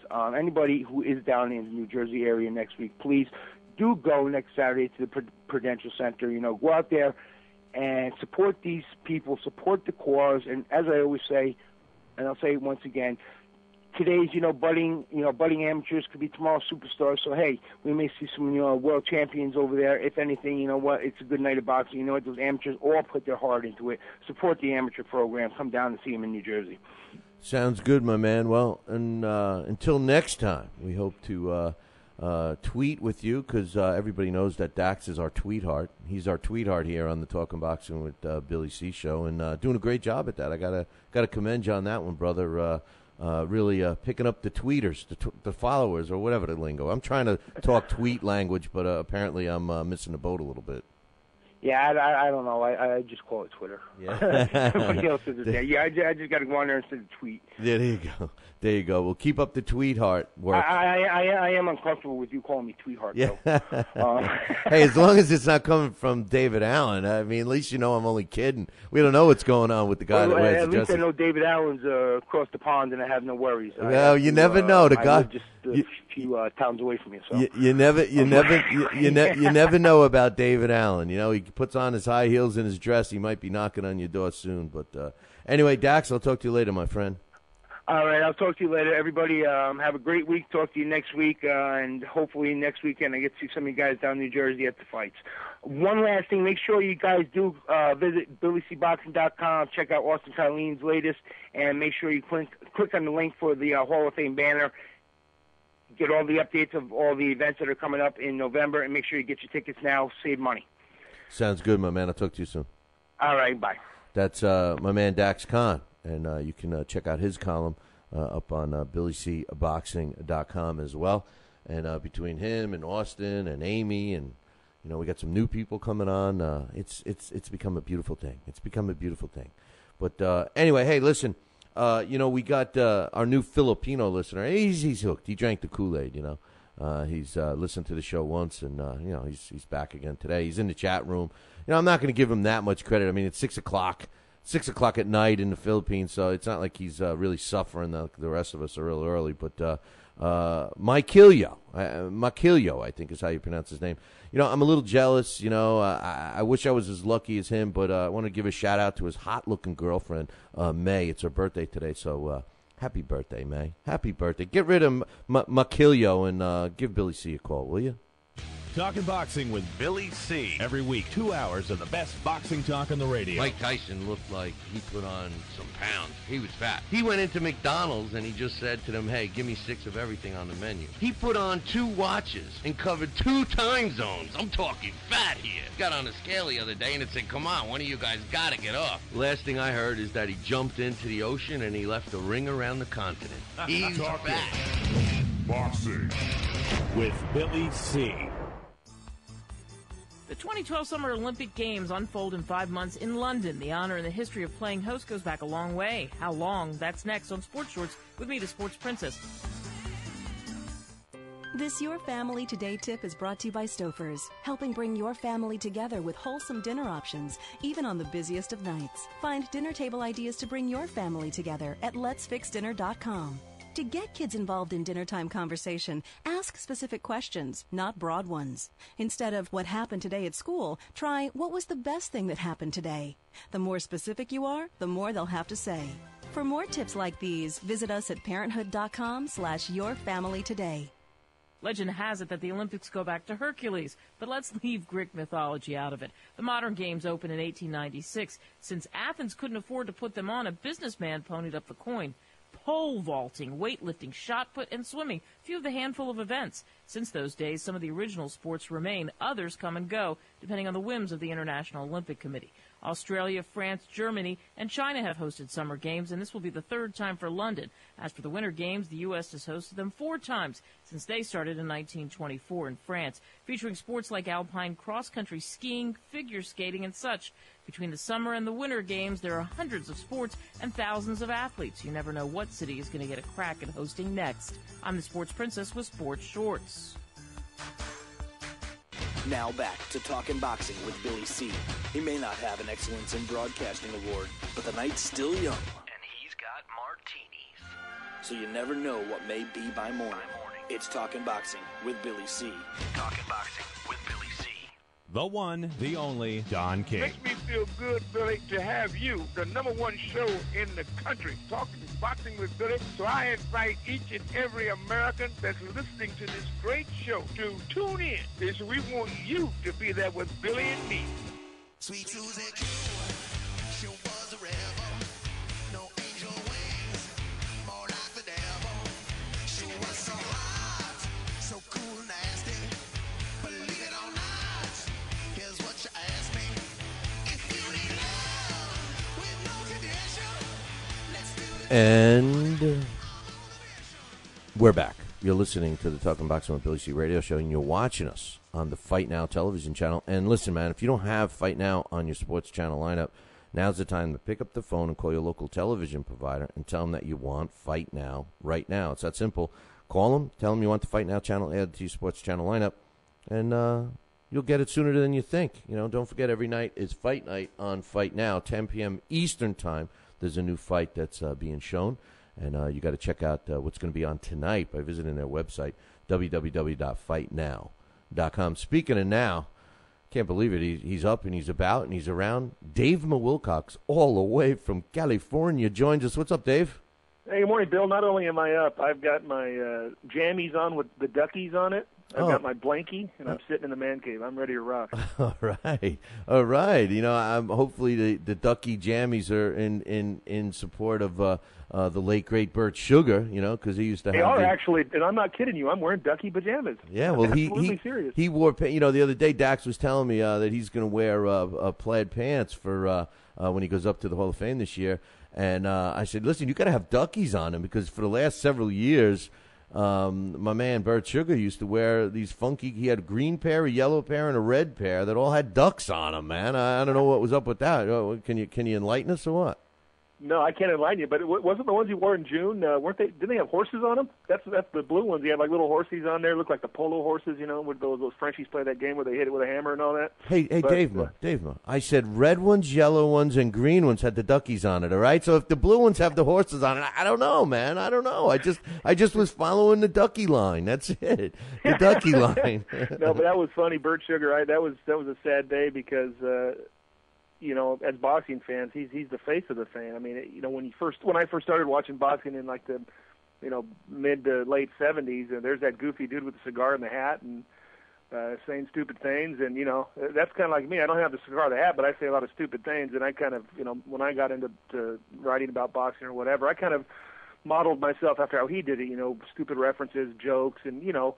I couldn't mix in the intelligence that he did, but I kind of followed his line of thinking, and he was always an inspiration to me. And I never got to meet the guy until this past June, and so I feel pretty fortunate that I was able to. And I had, just like everyone else who meets him. I mean, he treats everyone like you're his long lost nephew or something.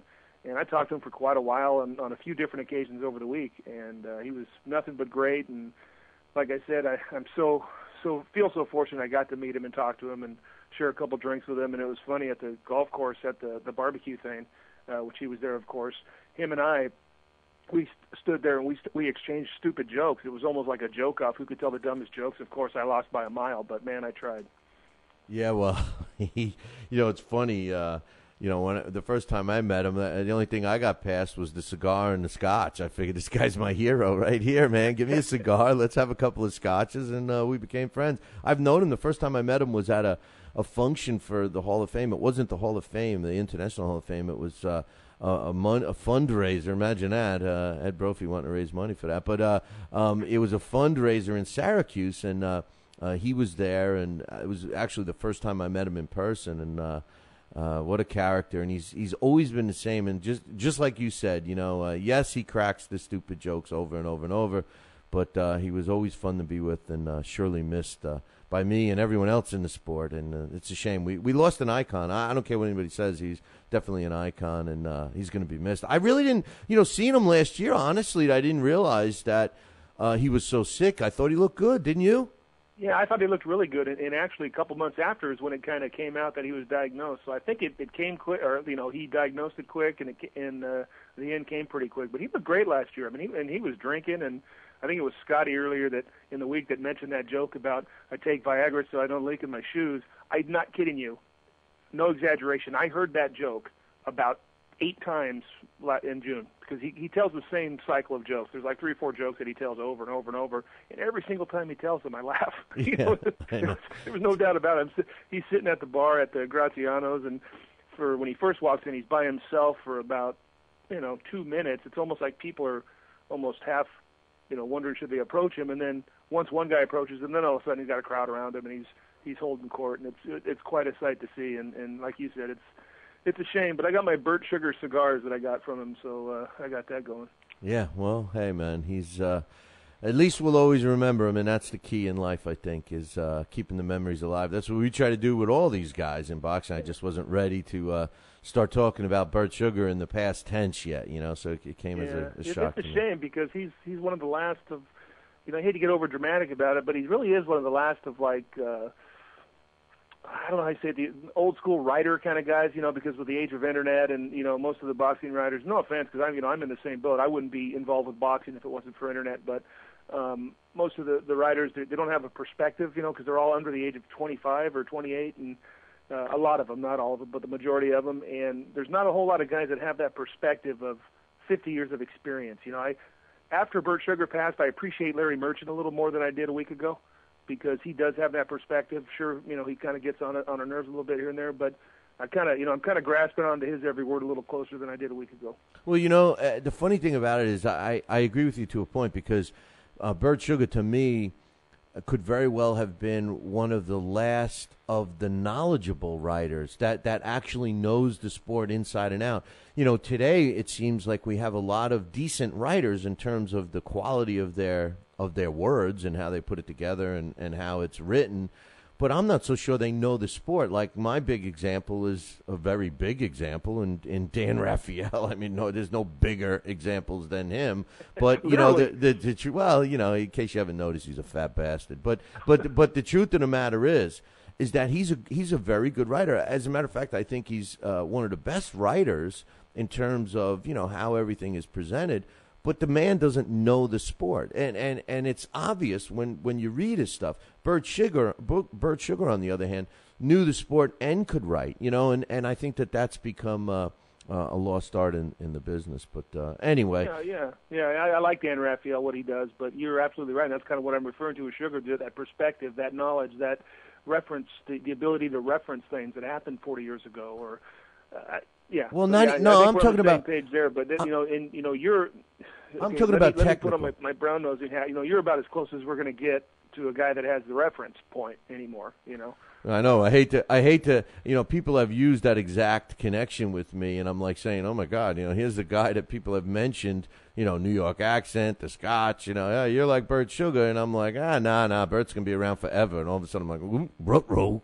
You know, it's like, what, am I next? You know, what do you mean? Hold on, I'm not going nowhere. You know, but yeah, you know, the thing about Dan is that I think he's a good writer, and I like, believe it or not, I know I cut him up, but I like when I read something from Dan, and here I'm going to give him some kudos.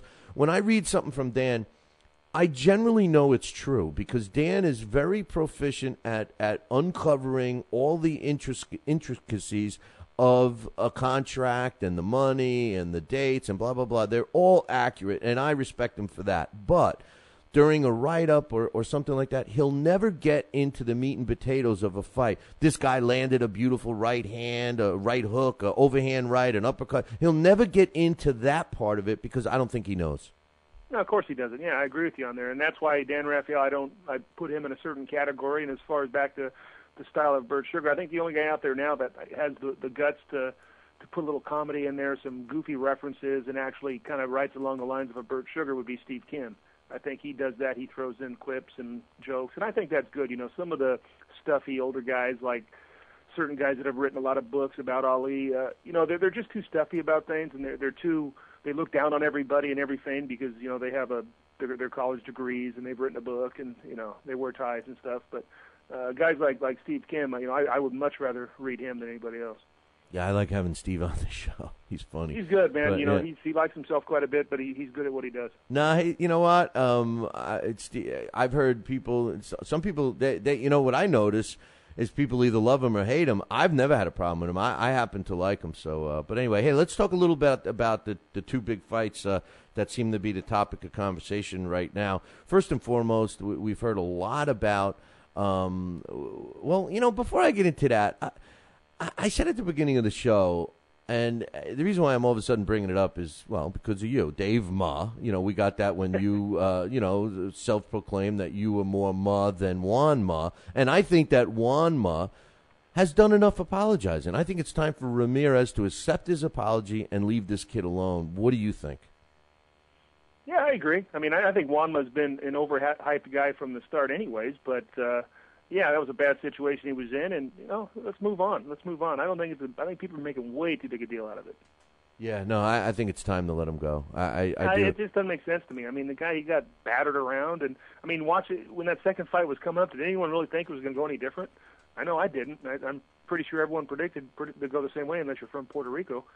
But yeah, I think it's time to move on. The guy was, you know, smacked around. He was goofy. His head was all over the place, and you know, put a guy with a microphone in front of him, of course he's going to say some dumb things. It's emotion, man. I know, you know, you and me are the only ones that can control our emotions when we're angry or upset or pissed off, but that's right. You know, most guys can't. That's right, you're right. Not many people have the self-control that you and me, that you and I have. I mean, you're like a rock. I am. They you know, the whole Prudential thing, they got that whole image from me because I keep my act together. You know that. Come on.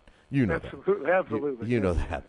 But now let's talk about apparently some guys that couldn't keep their act together. In the James Kirkland fight against Carlos Molina, it was a shock to me to see that Carlos Molina was having his way pretty much with James Kirkland. A lot has come out. Kirkland didn't train, blah, blah, blah, blah, blah. But the nitty-gritty of the situation is, in my opinion, as crazy as it unfolded, Team Molina went against the rules and entered the ring. That's why it was disqualified. The referee did not want it to end like that. He went over and talked to Dickie Cole about the rules. They said that he had to be disqualified. He was disqualified. What's your thoughts? Well, first of all, there's two very important factors that have been lost in all this referee nonsense because, in a perfect world, you don't want that call to take place, but it's the rule, man. Don't hate the dude, hate the rule. But more importantly than all that referee stuff is that Molina guy. He is so frickin' annoying to watch. I mean, I think the referee should be applauded for preventing us from seeing 2 more rounds of that guy hugging Kirkland. And number 2, Kirkland is a club fighter. I mean, he's no good, and he's never going to be any good. He's going to be exciting when he's fighting the lower level guys or whatever. Yeah, I know he beat Angulo, but Angulo is strictly a slugger that was protected pretty well and had no stamina. And it's just, first guy that landed the punch is going to win. But Kirkland is just an over glorified club fighter, and he'll never be more than that. No, it's hard to argue with that, especially after the performance. And I can't argue with the fact that everybody was more frustrated with the holding and clinching and the lack of control that the referee displayed in that fight until he took control and disqualified him. I think that's one of the big negatives. They also had said, I should not be allowed to fight like that, Bill. I mean, that was so annoying. I mean, I'm throwing crap at my TV screen. I couldn't stand it. I mean, I almost turned it off, but I had a feeling that maybe somebody was going to get knocked out because how Kirkland runs out of gas, or maybe Kirkland will land the bomb. So I thought at some point it was going to be exciting, but man, I mean, a guy to fight like that it should be disallowed. They should fine him. Don't fine the referee or any of that. Find that dude for holding all the damn night. Well, what's happened, Dave, and I know that we talked about this before in the past, and I know it's been an issue a lot of times on the show, is that infighting, the art of infighting is gone. And the referees today and fighters even, they've become attuned to it. They wait for it. They know that most referees, specifically, there are referees that are known for it, but most referees today, when 2 fighters get into a clinch or they get in close, the first thing the referee does is he yells break. If they don't break, he comes between them and separates them. And then they start again. And what we watch is fighters that can kill time. They can do this. They can do that. I like the England.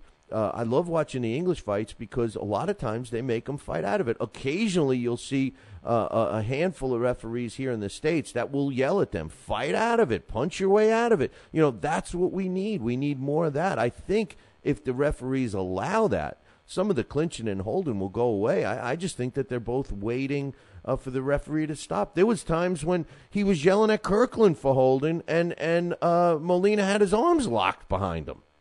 Yeah, it's pretty funny. I don't mind a little strategic tying a guy up here and there, but like you said, you got to punch out of it. And there's certain referees that I've seen that do a great job of that. I mean, you let them get inside and clinch a little bit as long as they punch out of it right away or move, But these guys that just constantly hold. I mean, it's obviously just a strategy to keep a power puncher from landing punches on you, and it's not only cowardly, it's annoying to the fan.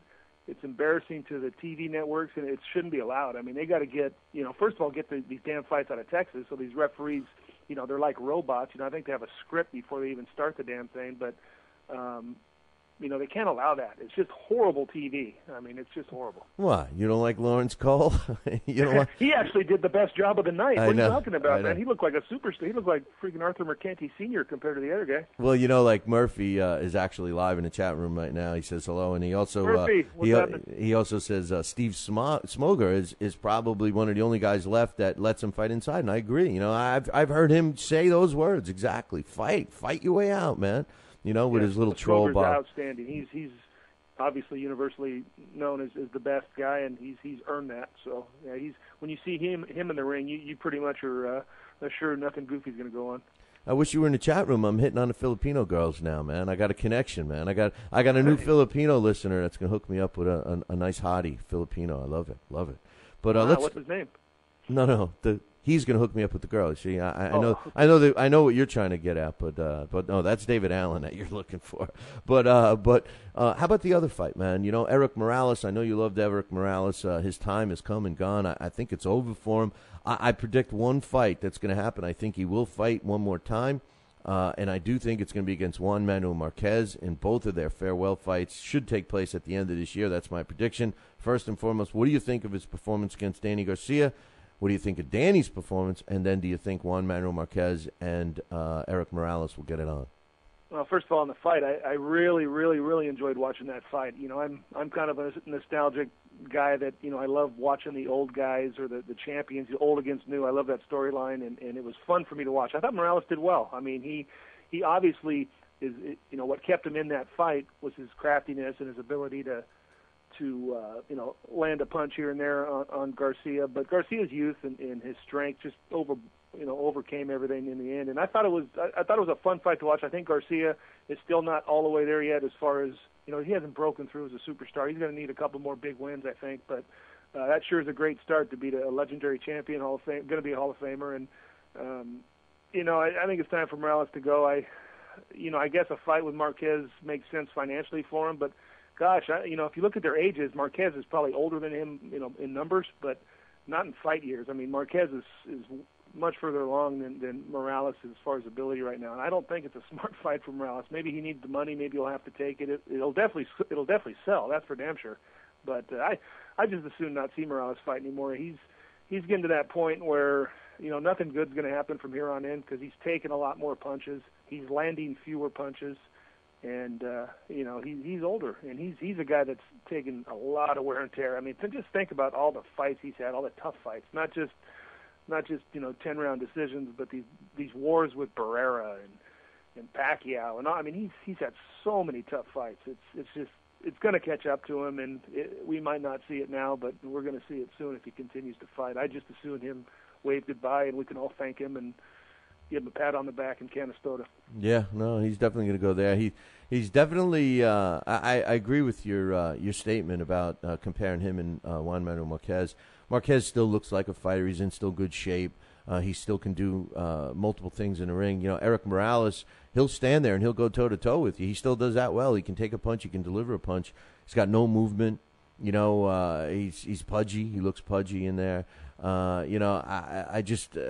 You know, I think the last fight, not the fight against Danny Garcia, his last fight, I think told the story. I mean, here's a kid that was boxing him all night long and would have won the fight easily on my scorecard if he didn't run out of gas and eventually, you know, fall right in front of Morales, which Morales wanted to do. I thought Danny Garcia could have done the same. Danny Garcia has the boxing ability. He's got the hand speed. He has the reach. He could have boxed all night long instead of trading with Morales the times he did. I thought maybe it was a situation where Danny Garcia was kind of over-respecting Morales. Maybe he was his idol, or that's the way it looked like to me. It looked like he didn't really want to hurt the guy, you know?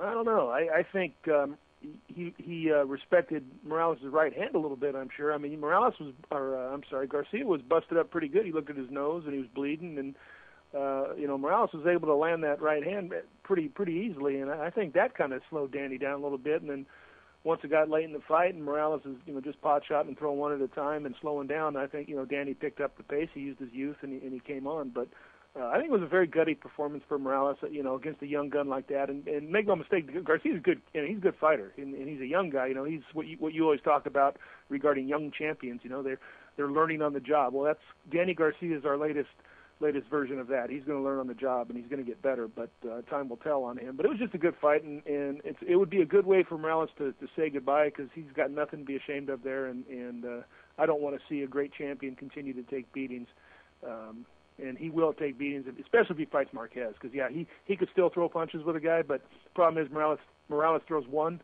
the other guy's going to throw 4 or 5, and it's, you know, it just doesn't add up after 7 or 8 rounds. No, but Juan Manuel Marquez is a counterpuncher, and, you know, he wants to engage. So I think it will actually be. I think it could be an entertaining fight. I agree with what you're saying about the ability, But Marquez says it's over this year. You know, he's already got his fight scheduled. He wants one more in the summer around July, and his last one is in November that he was trying to save a slot for Manny Pacquiao.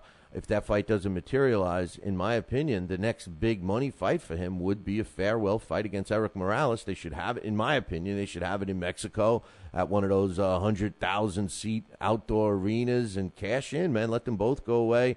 You know, obviously one is going to go away a little more of a Mexican hero, and the other one's just going to go away with a big bank account. But still, they both deserve it.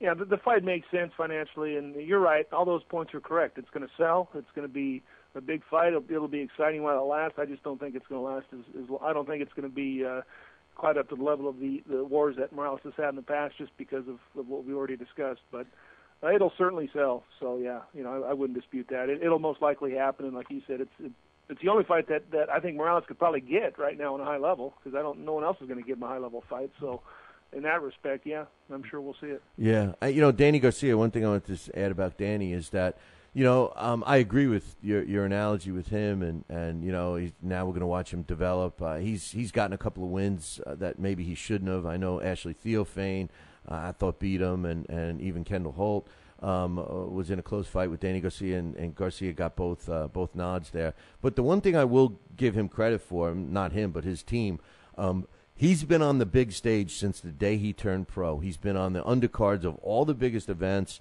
and this is a kid that clearly showed that the lights and the main event status and a legend he was fighting against really didn't affect him as much. Now, I did think he showed a little too much respect for Morales, but it wasn't because of the big stage. I think it was just because of how he felt towards Morales, the fighter, you know? Yeah, and he's obviously an emotional kid, and I don't know this for a fact, but I would guess that he's kind of a historian as well, just the way that post-fight interview went, and I don't know, he just seems like a very thoughtful, intelligent young man, and I'm sure he knew the gravity of fighting a guy like Eric Morales. And you might be right as far as him, respecting him too much, but I just think it had more to do with punches being landed on his face. But Garcia, man, he was on your show when he had under 5 fights, I think. Like you said, we've been hearing about him ever since the beginning. So yeah, he's prepared for the stage. That's for damn sure. Yeah, we've had him on the show a bunch of times. You know, what a strange sequence of words you had to just say. You said he sounds intelligent and smart, considering he's from Philadelphia. I mean, how does that happen? Well, you cut off, Bill. I missed most of that. Am I there? Are you there? Yeah. Oh, okay. Sorry, man. Yeah. You cut out. All I heard was the last 2 words. I didn't catch the question. My apologies. Oh, I said, you know, what a strange collection of words you had to use with mentioning Danny Garcia, how smart and intelligent he sounded, and then we both know he's from Philadelphia. How does that happen? Well, I left out the part that he's a raving maniac and a jerk. Oh, okay, all right. I guess at least now we know that his roots are solid, you know, in the Phillies. Go Sixers. Yeah. But anyway, hey, watch any good Bugs Bunny cartoons lately, my man?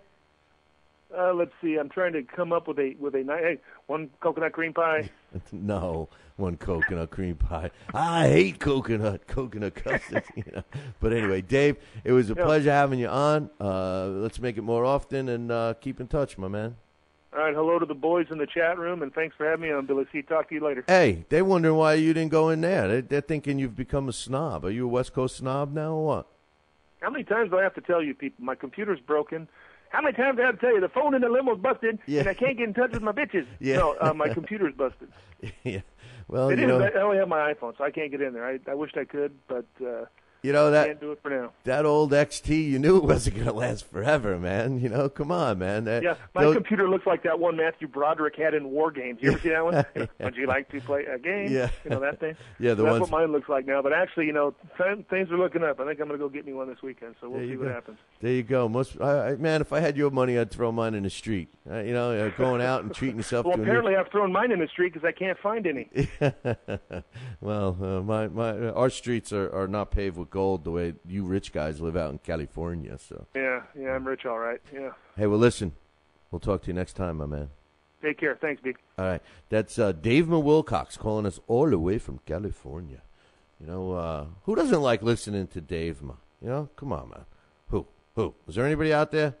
Let me know, because I don't know if anybody doesn't like listening to Dave Wilcox. Wake up. It's time for the... It's too early for a trivia question.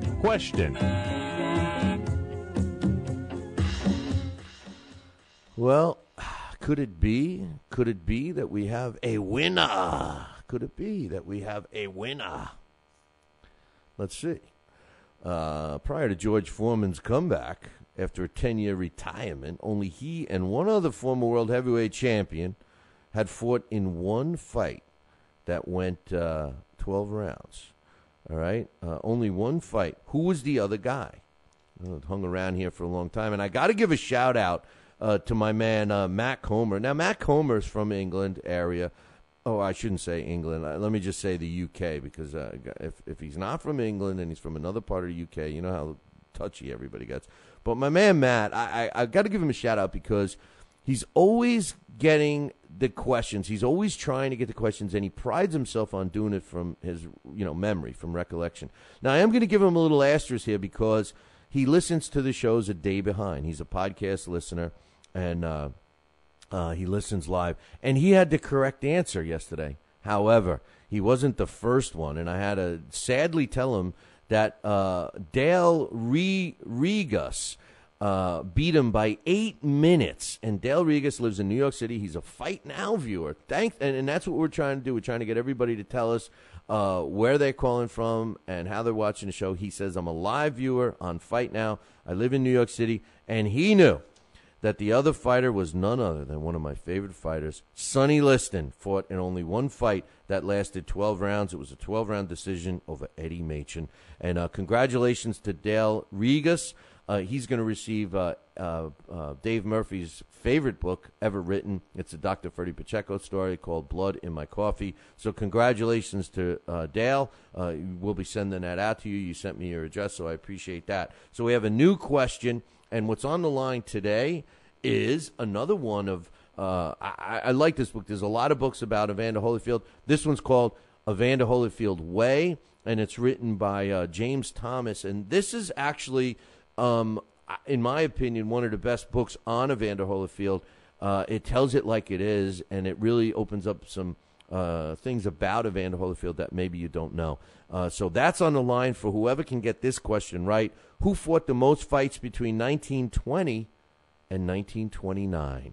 Who fought the most fights between 1920 and 1929? If you know this answer, email me, Billy@talkinboxing.com. That's TalkinBoxing.com. This day in boxing history.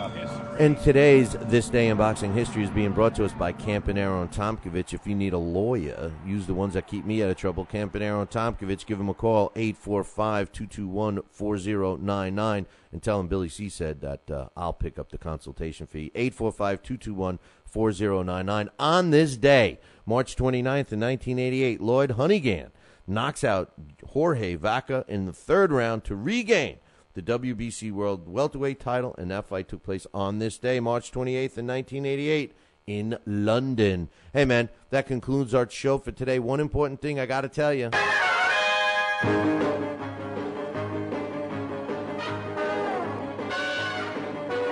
Tune in tomorrow morning, same bad time, same bad channel, the Fight Now channel. Call your local television provider right now and tell them that you want the Fight Now channel added to your sports channel lineup. It's that simple. All the information about the channel can be found at their website, www.fightnow.com. See you all tomorrow.